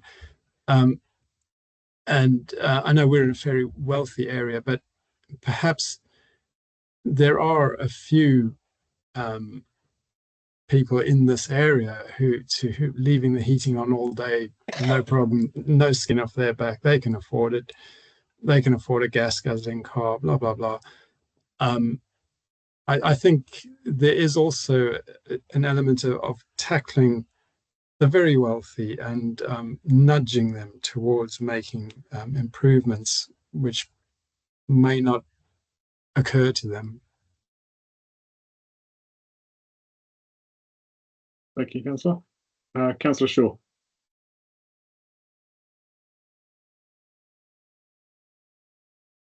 Councillor Shaw, you're on mute. I know I'm on mute. I was trying to get off mute. Sorry. No, 2 points really coming from what Kira was saying. I mean, I think under our current local plan, we require developers to provide sort of reasonably energy efficient properties. I mean, a lot of them do actually provide solar panels on roofs, I'm glad to say now, and also provide air source heat pumps, because I don't think any of them now actually provide developments with gas. So yes, to go back to what Rob was saying, it does have to be a requirement under your local plan, but I think that ours already does have reasonable requirements on that front. The other point about that Kira was essentially saying, how do you find out, whether what you do about batteries, or how you just make your home more energy efficient. Whitney and Abingdon College have a section that actually trains people to install air source heat pumps, do solar panels. I'm not sure whether it does. Can't even think of the word, sorry, getting a senior moment. But I mean, they do a lot on energy efficiency of various kinds. Would it be possible to approach them to see whether they could, or the lecturers could actually provide talks to local community groups, community centres, that sort of thing, about, what you might need, how you get somebody to actually come along and assess what you can feasibly do at the sort of income you've got. Just a thought. Thank you. I think we'll just take Councillor Stevens and Councillor James, and then we'll wrap up this slide, if that's okay. Councillor Stevens. I was just thinking in terms of planning, I thought that the building regulations were going to be updated about now, and they were going to mandate that no new house could be built with a gas boiler, and they'd all need to be air source heat pumps, and that would really help. And I thought that had been watered down to some extent, and I just wondered whether you could just update, what's happening with the regulations. Are they going to force builders to do the right thing? And the other thing I was just thinking about was, in terms of heat networks, it would be good if we could find some anchor assets. So I don't know, a factory that generates heat with some houses around it, and then there would be a win-win opportunity.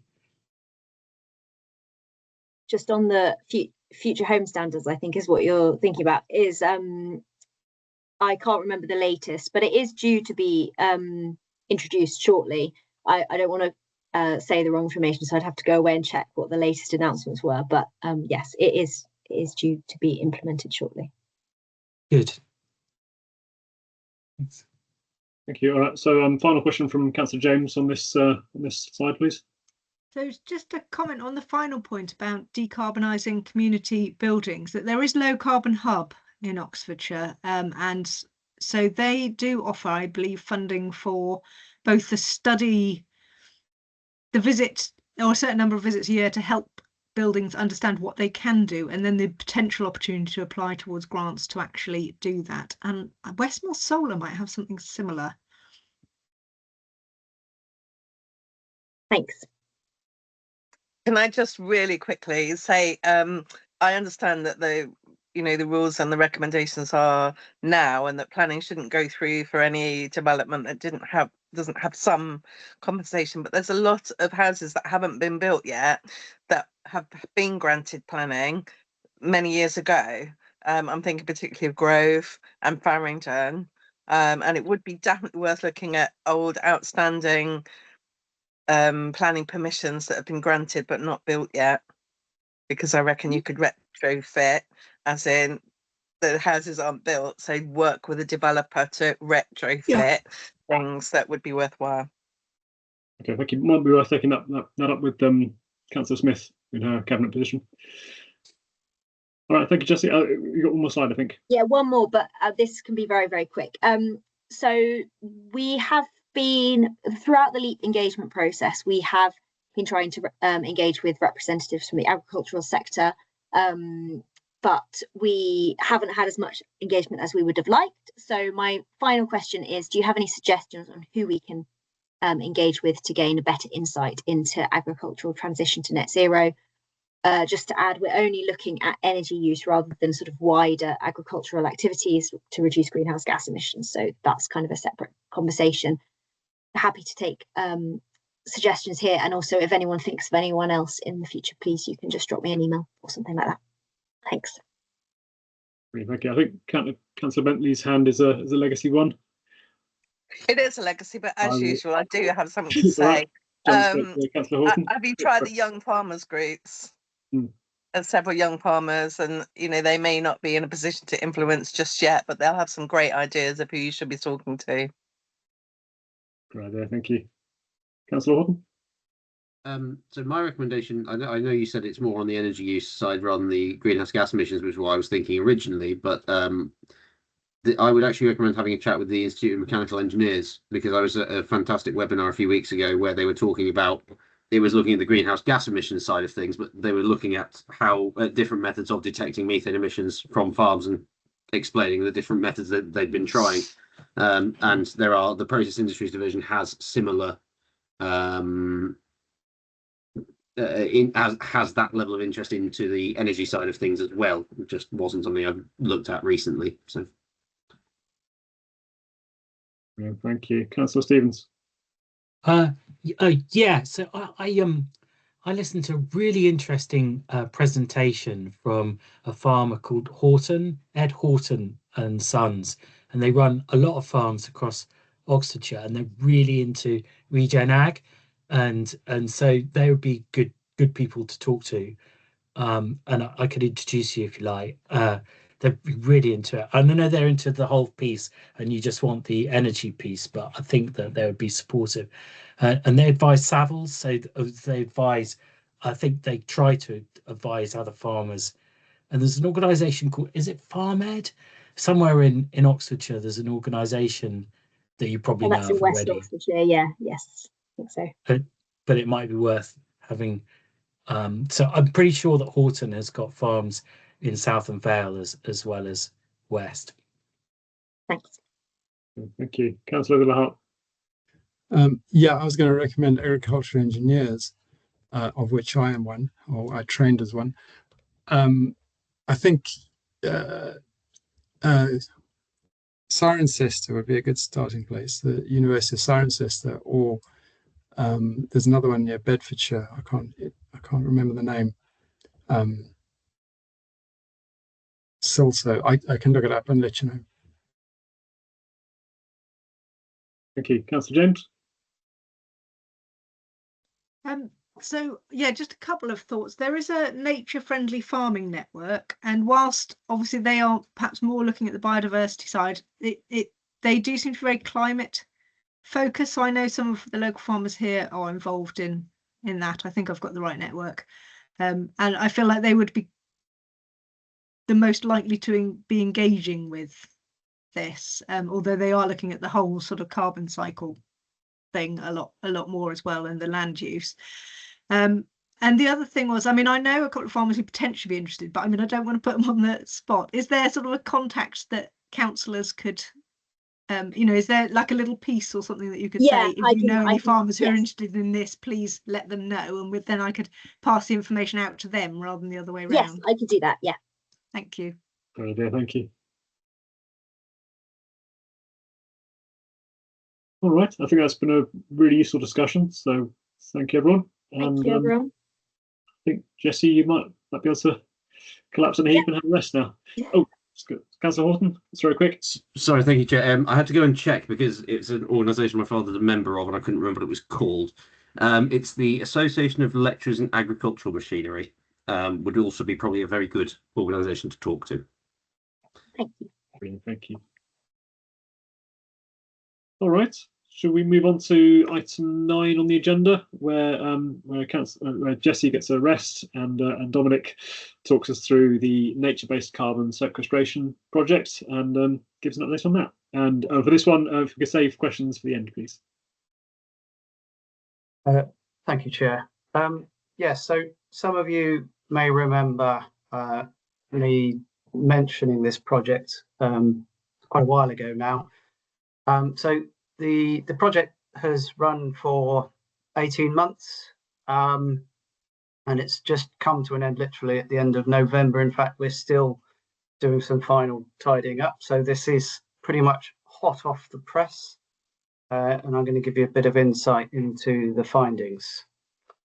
So you'll all be aware that all of the Oxfordshire local authorities have targets to be net zero by 2030, and we're all pushing ahead as fast as you can with our decarbonising our operations. But I think everybody recognises that in order to meet some of these early net zero targets, we're not going to be able to reach zero carbon emissions. There's a whole bunch of hard to decarbonise areas, which the only way realistically we would be able to reach zero is if we're able to offset those emissions by essentially buying into a scheme which sequesters carbon from the atmosphere at the same rate that we're still releasing it.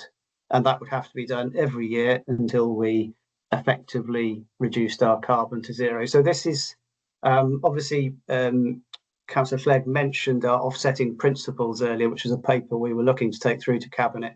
So this is perhaps one of the ways we might be able to achieve some of that offsetting in a way that people are happy with. I think it's also worth saying that when we've discussed this in the past, both at CEAC and indeed in Cabinet discussions with both councils, it's been unanimously agreed that if we're going to invest in offsetting schemes, they have to be doing something locally, ideally within our own districts or certainly within at least the same county. And they have to have significant additional co-benefits, so maybe for nature recovery or for local communities. At the same time, we know that local authorities nationally are developing local nature recovery strategies, and as you know, Oxfordshire's was published in November. But what we also know is from government and from DEFRA that there is no magic pot of money to help us deliver the actions in the local nature recovery strategies. So we're going to have to look to new forms of nature finance to help us plug that gap and to bring new money into the sector to enable some of these actions to be achieved. And so this is what led to the formation of a partnership between the 4 district councils in Oxfordshire, so Vale, South, West Oxfordshire and Cherwell, together with the Oxfordshire Local Nature Partnership. And we made an application to Innovate UK to investigate options for enabling nature-based carbon offsetting in Oxfordshire. Okay, so we were lucky enough to win the funding, but I guess I need to start by outlining what it was we actually set out to try and achieve. So first of all, apologies, I'm trying to get my screen to move on. There we go. So first of all, we looked at the current methods for estimating how much carbon natural habitats can sequester from the environment. And we looked at the current mechanisms for capturing that value. So some of you may have heard of the Woodland Carbon Code and the Peatland Carbon Code. So the Woodland Carbon Code, there are a number of opportunities in Oxfordshire where farmers and landowners are looking at this, but at the moment there is quite a significant undersupply. So there's actually not, you can't buy a current Woodland Carbon Code unit in Oxfordshire. You can buy pending issuance units. So this is where the carbon sequestration will happen in future years. And as you may be aware, there is virtually no peat in Oxfordshire. I think the Vale has around sort of Cophill Fen area has some peat, but there is very little opportunity really for sequestration within peat. So we looked at what was the evidence for other habitats sequestering carbon. So maybe if you were creating new chalk grasslands or areas of wetlands and so on, are there other opportunities for carbon sequestration by developing different habitats? And carbon offsetting has been dogged by allegations of greenwashing since it started, really, and that's not been helped by sort of proliferation of international carbon offsetting schemes, some of which perhaps have somewhat dubious credibility. And so one of the things we wanted to look at was how can we develop a set of high integrity principles that give both the buyers and the sellers of credits confidence that their investments are actually being done in a way that they would be happy with and being done locally. We also wanted to understand and investigate what mechanisms there might be for setting up a marketplace for these nature-based carbon credits in Oxfordshire. And so these are sort of the three key questions, I guess, we posed at the beginning. And the answers to these key questions are now contained within these reports you see on the screen. So the first report looked at all the different carbon methodologies, so the ways we estimate the amount of carbon which is sequestered by different habitats. The second one looked at this idea of developing a high integrity marketplace in Oxfordshire. And the third one looked at how that might be implemented so that carbon could be sold locally. And then the final report really just is a sort of a summary report bringing together the findings of the previous three in a sort of a more digestible format. Okay, so in order to inform these key pieces of work, we also commissioned a number of pieces of consultancy work, which were set to help us answer some of the key questions. So we needed to know, well, what is the current demand for carbon in the county, and what's the future demand likely to look like? We wanted to understand more about the potential supply of nature-based carbon. So which farmers and landowners were going to be persuaded to actually change their land uses to allow habitats to be created that sequester carbon, and would they be interested in getting involved in these sort of new markets? And we wanted also to understand the supply of carbon from the habitats that are being suggested as priorities within the Oxfordshire Local Nature Recovery Strategy. So this, again, as I said at the beginning, one of the key reasons for doing this work was to look at how we might be able to help bring new green finance in to deliver some of the projects within the Local Nature Recovery Strategy. And this resulted in the production of three reports. So the first one was produced by a company called 3Keel, and they were commissioned to help us understand the nature-based carbon market. And it was looking at, well, who were the customers and what those customers would be willing to pay. So this is not just local authorities, this is all sorts of businesses and small and medium scale enterprises in the county. And also what sort of practical arrangements would those customers want if they were to get involved in a market. The second report was produced by Forum for the Future, and they were asked to engage with landowners. So this is looking at the supply side, and to think about things like, well, what makes landowners more or less likely to get involved in a carbon market, and what are the issues that landowners have, and what are the challenges that are preventing them sort of getting involved in these new initiatives to start with. And then the final report, it was commissioned from the Leverhulme Centre for Nature Recovery. So they're part of Oxford University. And this was designed to quantify and map the carbon sequestration potential of the habitats that are proposed within the Oxfordshire Local Nature Recovery Strategy. Now, in addition to the sort of more academic reports and the findings from those, one of the other things we had the opportunity within this project was to actually invest in some real world applications for trying out some of these things. And so we've used some of the IUK funding to try and stimulate the market for nature-based carbon. And we invested in 2 projects. The one you see on your screen here is the first one.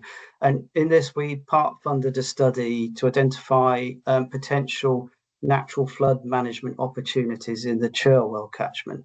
Now, this is being led by an organisation called the North East Cotswolds Farmer Cluster. Now, I don't know if any of you have heard of them, but they're part of what's called a government funded landscape recovery project, and they're one of the largest and probably most innovative farmer clusters in the country, and they're doing a lot of pioneering work to find ways of bringing different income sources and income streams into farming, primarily to help sort of protect the environment and so on. So the purpose of this work was to identify opportunities to undertake natural flood management interventions on different farming holdings. So this was looking at where you've got issues with flooding downstream. Can you put in things like leaky dams and swales and bunds and things which prevent the water from flowing off the land so fast?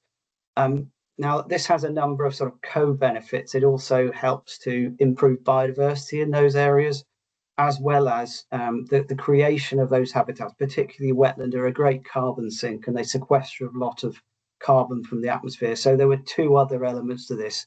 And the idea being that it may be possible to sell not only the natural flood management work, as well as carbon credits and potentially biodiversity credits. So these are potentially 3 new income streams which help resolve some existing problems that farmers and communities in that area had. So the second piece of work we funded was looking at the carbon and biodiversity potential of a site called Burney Hill Community Woodland. So Nicholson's were appointed to undertake a baseline ecological study of the woodland and to estimate the carbon sequestration potential of the habitats. And we're hoping that this will allow the site owners to make informed investment decisions on how they develop the area further, and how they might be able to tie it in with the emerging carbon markets and with future biodiversity markets. Okay, so these are some of the things we set out to do in the project, but this was an Innovate UK funded project. Now, the nature of innovation projects are that you don't actually know what the outcome is going to be when you start, or even whether you're going to be successful. So inevitably, in undertaking this project, we had a number of challenges. Firstly, evidence. So there is an enormous wealth of literature on the carbon sequestration potential of different habitats. However, there are as many pieces of learned literature as there were as many variables that impact the rate of carbon sequestration for any given habitat. Obviously, the weather being one, the soils, the geology, the slope aspect, the type of management which is going on, and so on. All of these things affect the rates at which different habitats sequester carbon. Now, I've mentioned already that we have a couple of carbon codes already in place, the Woodland Carbon Code and the Peatland Carbon Code, which have been established for quite a while. And essentially that's because that's based on empirical evidence, which has been tested over many years, and it's been proven that those habitats do sequester carbon at a certain rate. For most of the other habitats that we'd be looking to develop, that level of evidence is still not there. We know that there is a lot of potential in wetlands for carbon sequestration. We know that grasslands offer a lot of potential, but at the moment, there's still quite a lot of research that needs to be done that would allow us to draw any meaningful conclusions in terms of setting up a scheme to market that carbon. We also found that engagement with suppliers, so this is farmers and landowners, was problematic. Now, during the course of this project over the last sort of 18 months, there've been quite a lot of flip-flopping in government decisions and policies in the farming environment, not least to do with things like the inheritance tax rules around farming, but also the sustainable farming incentive came and went and may be coming back again. And I think that there's a lot of farmers who've essentially got fatigue over this whole lot, and they're essentially sitting it out and waiting to see what's happening. So they weren't that keen to engage, which made certain parts of the work quite difficult. There's also an added complication in that farmers are being pushed by their customers, so the supermarkets and some of the big buying groups, to demonstrate that their farms are net zero in themselves. So organisations like Sainsbury's, for example, have a target themselves to be net zero by 2030. So they're pushing this on to their suppliers. So farmers are essentially looking at their own land holdings, looking at what carbon they can sequester, and they're using it to demonstrate that they meet a net zero target, in which case, if they're all doing that, and it's by no means clear that they are all doing that, but obviously that does reduce the number of potential options there are for buying carbon for third parties. Equally, so that was the difficulty he had with the suppliers of carbon credits. So we had issues in actually engaging with the buyers. So these are not so much the local authorities, because clearly we were party to the project, but these are the businesses. So some of the larger businesses were more interested in this because they employ people to think about carbon, and they often have carbon zero targets themselves. So there was some engagement with them, but most of the businesses in the Vale are sort of the small and medium scale enterprises, and they simply don't have the knowledge. They don't know what this whole thing's about, and they don't have specialist people within their organisations who we can go and talk to. And one of the key issues we had in engaging with them was that there is a lack of a push factor, which is essentially legislation. So if you think about drawing a sort of a parallel between this and biodiversity net gain. So biodiversity net gain has only really become a thing nationally as a result of government legislation which mandates it. We haven't got currently national legislation which mandates business having to limit or offset their carbon emissions. And until that comes in, I think a lot of businesses are simply not going to engage in this market. And then finally on this slide, so the price of carbon is currently simply too low for projects to be viable. On average, carbon, and this may even be a high average, is worth about £50 a tonne sequestered. We know of, and this is too low to actually allow farmers and others to get engaged in the market. So in order to get involved in a carbon market, there are some very high upfront costs for surveying the land, and farmers and landowners would need to create the habitats before they're able to sell any credit. So there's a very high upfront costs in doing all of the due diligence in getting involved with the various different marketing mechanisms and then creating the habitats. And if the price of carbon is too low, there's no reason that actually farmers are going to change what they're doing. So those were some of the challenges, but what have we actually managed to achieve? And this is probably the more interesting part, and maybe the bit I should have focused on more, but anyway, hopefully you'll find this interesting. So the project has significantly increased our understanding of the challenges and issues that we need to address in setting up carbon markets in Oxfordshire. And a large part of the IUK funding and their reason for doing this is about upskilling organisations like local authorities in these areas. So it's succeeded spectacularly in that we've got 4 local authorities and the local nature partnership involved in this partnership, and we all know heaps more than we did when we started, so it's been successful. We have a much better understanding now of how sort of wider policy, for instance, things like the local nature recovery strategy can help to stimulate and guide markets for nature-based carbon sequestration. And we know that in order for projects to be viable, quite often they're going to need to deliver significant other benefits. So I mentioned the price of carbon being too low. We're aware of a few schemes which have happened quite recently, actually, where farmers and landowners have managed to bundle together different nature services with carbon.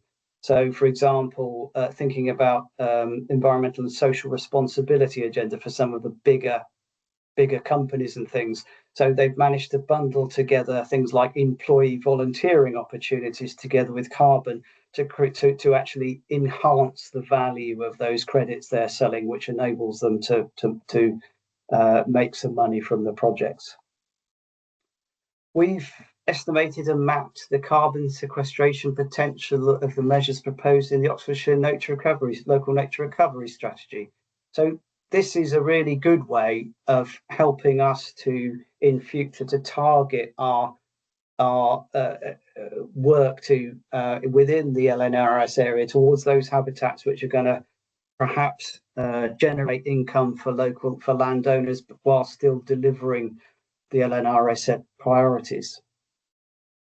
And the insights that we've gained in the project, and particularly around the very high costs of entering into these markets, have helped the development of a solution such as the what's called the Oxfordshire Nature Recovery Fund. So this is a circular loan fund which has been set up by the Trust for Oxfordshire's Environment.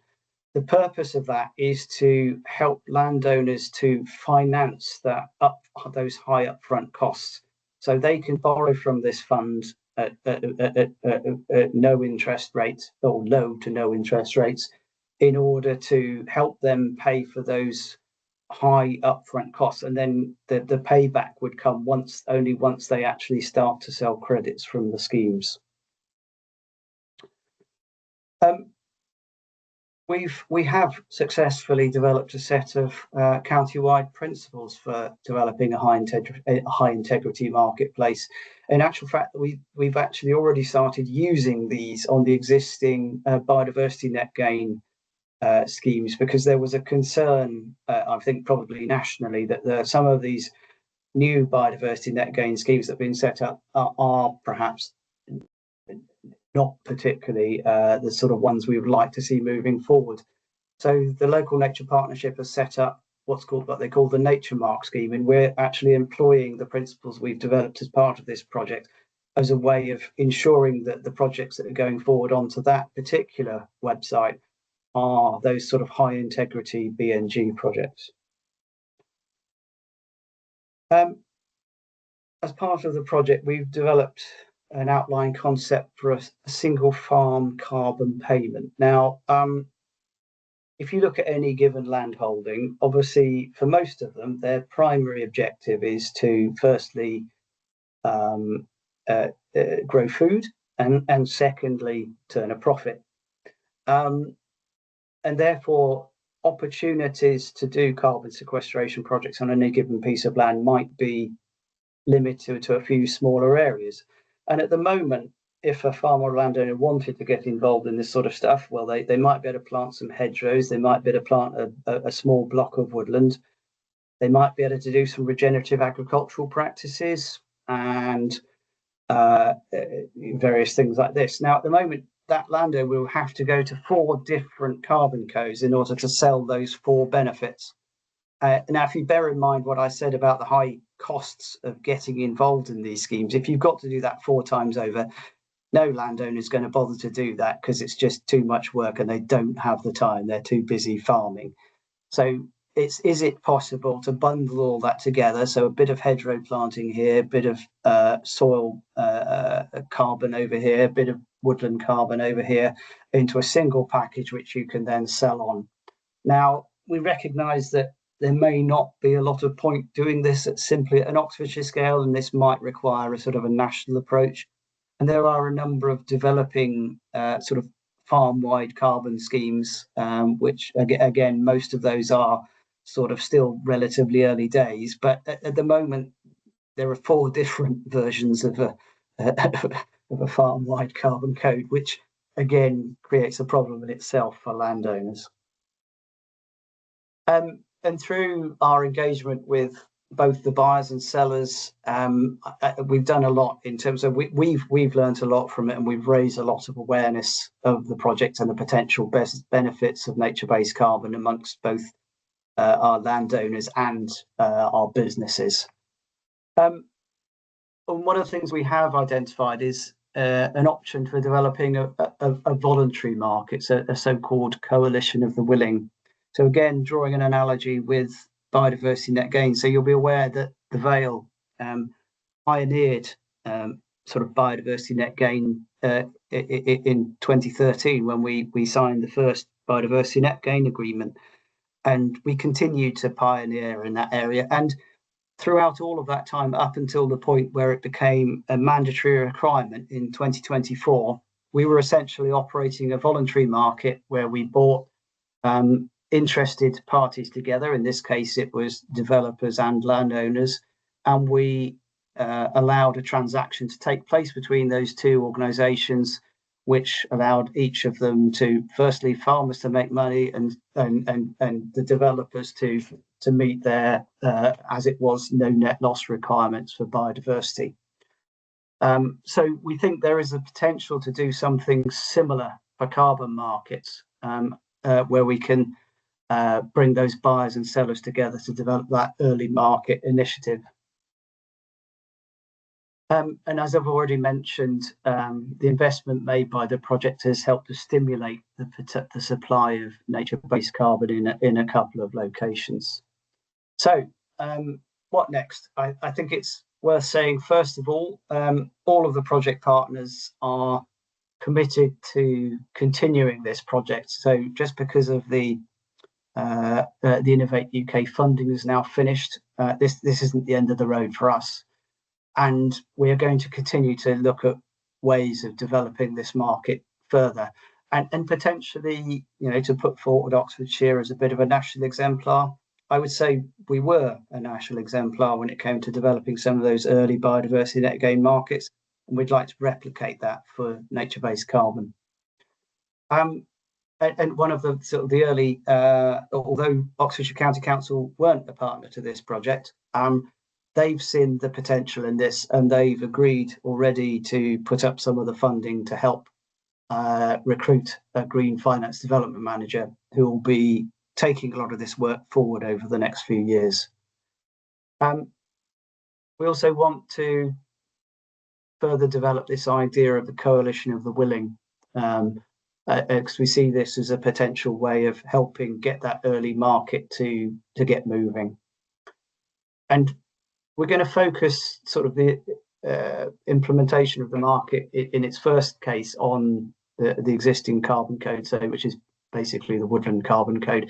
But what we want to do is to allow for other codes. So there is currently a hedgerow carbon code in development, a soil carbon code in development, and there is an approach called wilder carbon, which has been developed by the wildlife trusts, which again we want to look at.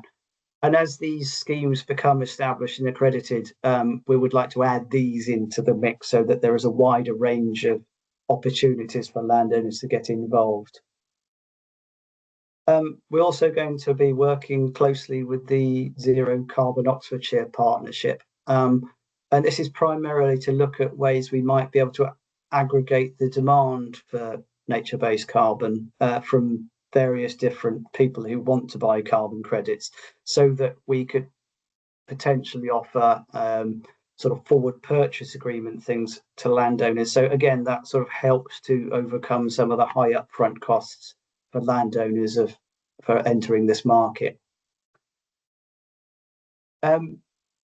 We also want to look at ways that we might be able to package together carbon sequestration with other environmental social governance benefits. I mean, I mentioned the sort of idea of employee volunteering, because this is if the carbon prices aren't going to increase to a point where landowners are going to get engaged, then we need to find ways of adding extra value so that those landowners can get the money they need to get themselves involved in the project.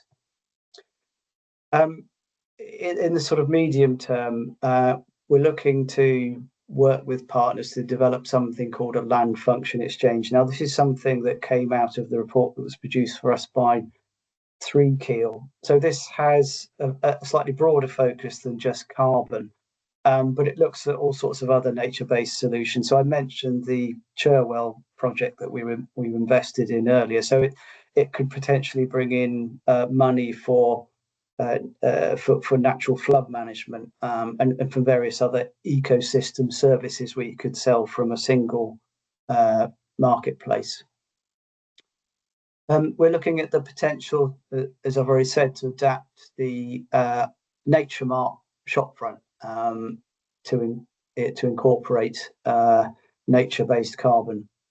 And we want to do all we can to support farmer clusters and groups of landowners to get involved in this sort of work. So I've mentioned already sort of all the pioneering work that's going on in the North East Cotswolds farmer cluster.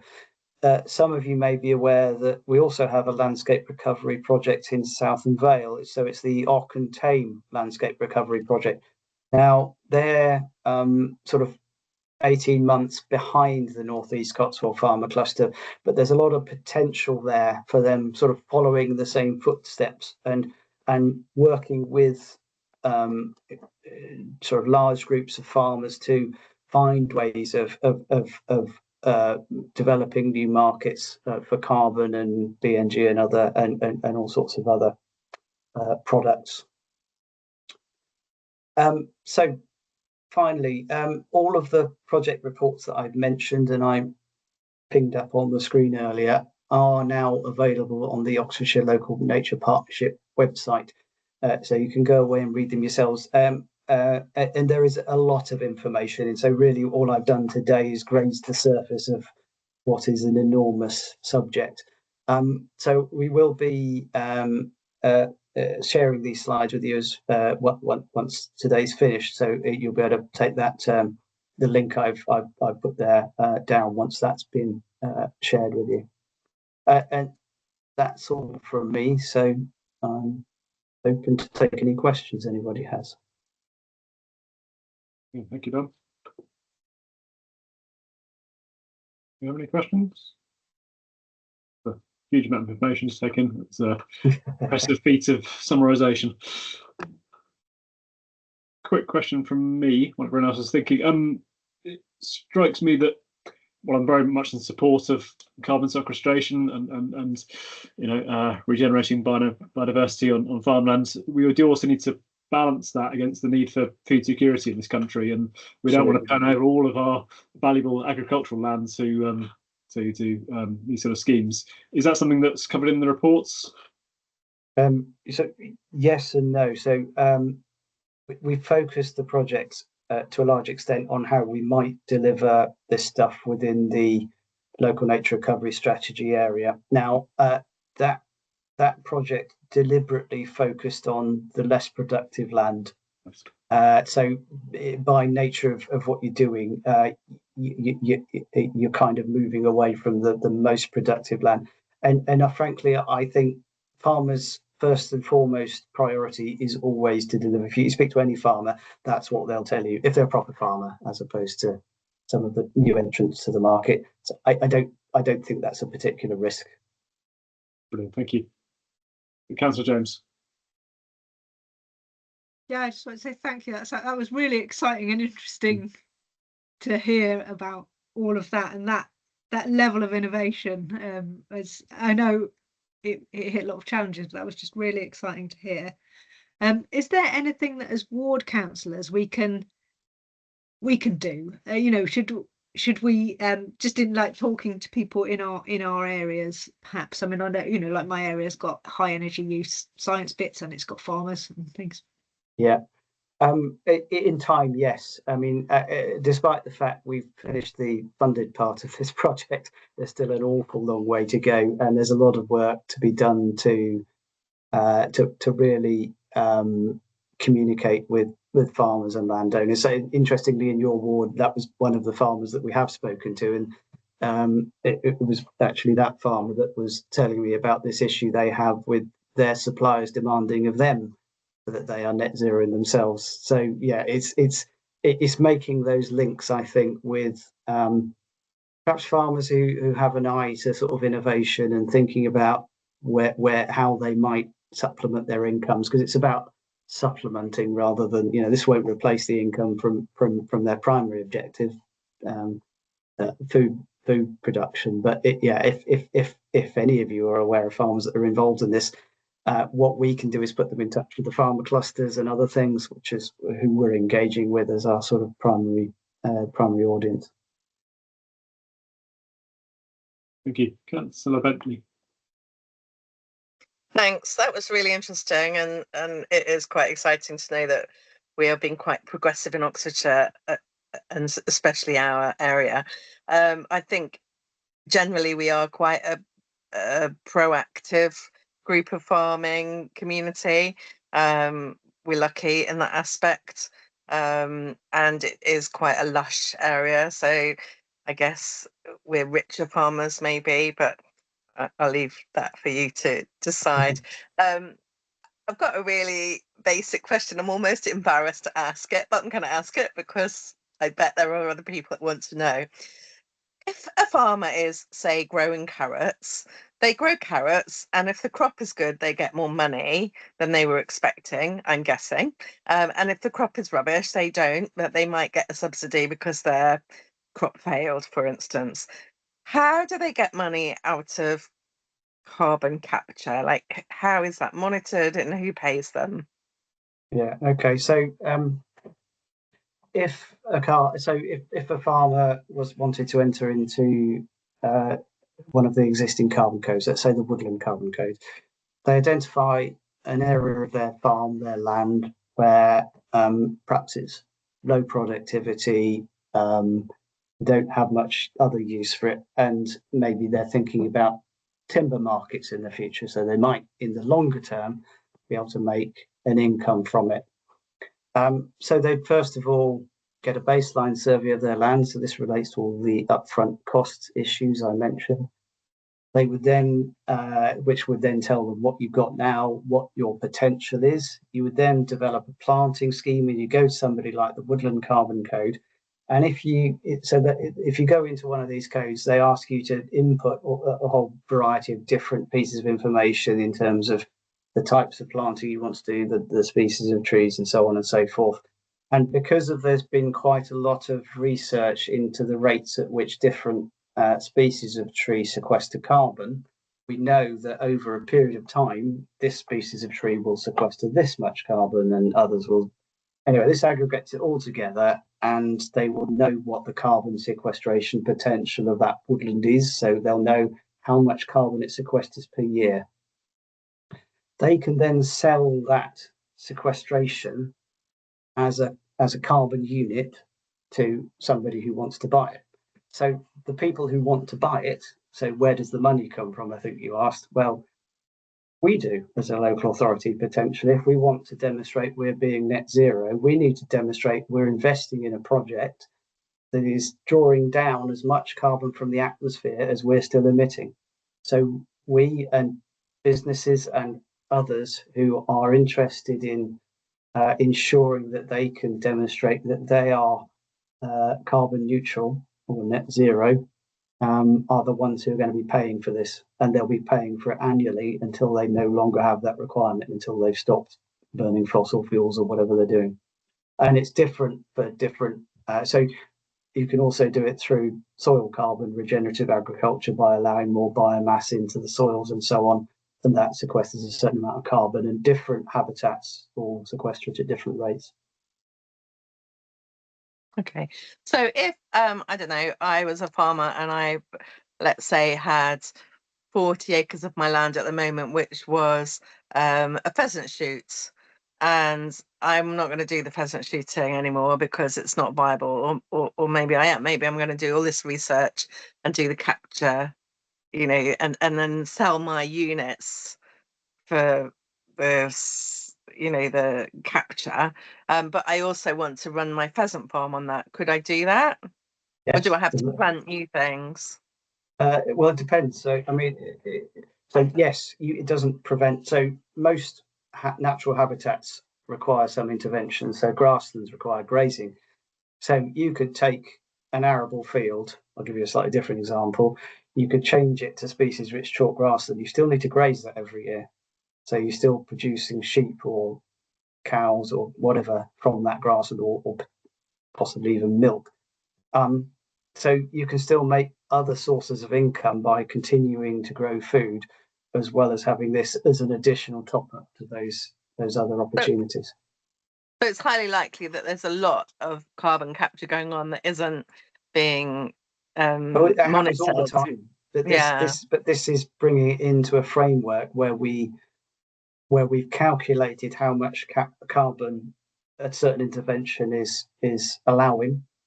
And there is some science behind that. So you're not just making it up, and you're then selling that as a product, as opposed to what's happened throughout the whole of history, where people do stuff and it sequesters carbon, but you don't recognize that in any way. I guess that's my point. So who monitors that? So if I don't know, I plant a load of trees, and 3 years on they die, and I just decide to, you know, not bother anymore. But I still, you know, who is monitoring that I've still got trees there and that they're paying for what they're getting, if you like. All of these schemes have quite detailed monitoring and verification requirements. So the Woodland Carbon Code, there is a bunch of stuff they have to do. They have to survey it every few years to demonstrate that things are still working. So there are checks and balances, and this was part of this high integrity principles we were talking about. So for all of these habitats, there are checks and balances to make sure that what is you know, what they're claiming when they set out is actually being delivered in the real world. Okay, thank you. Thank you all. I think in the interest of time, it's getting a bit late. We might move on to the final item, unless there are any burning questions for Dominic now. All right, thank you. On to the final agenda item, and that is future agenda items. So, as mentioned, Candida. Hi there. I just wanted to make note that when we get to about, I think in terms of the 2.5 hour cut-off for meeting time in the Constitution, we might want to wrap this up in a few minutes if possible, rather than vote. Sure. Okay. Well, the item says committee to receive any updates on task and finish groups, and there have been none, so that's quite quick. And to discuss future items. Absolutely, if anyone has any future items they'd like to mention now, that's absolutely fine. But of course, you can always email as well if anything occurs to you later on, or your thinking behind it is quite lengthy. Then do feel free to email that to me or whoever the next CEAC chair will be come early January. But if anyone has any burning and short ideas now, then please do fire away. Councillor James. I was just going to suggest that you know, that we get the progress reports back on the net zero reports on the council operations and the wider district ones, and that may well have been the plan anyway. There certainly has been some discussion around having CEAC meetings at different times, possibly even more but shorter meetings, so that we can align it with things like the net zero progress reports. Yeah. Thank you.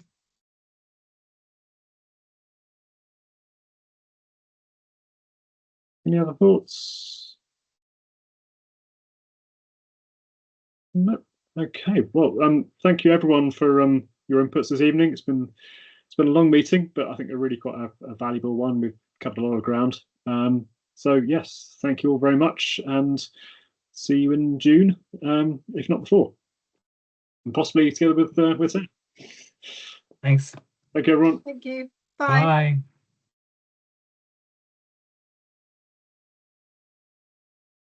Okay, we've ended the stream.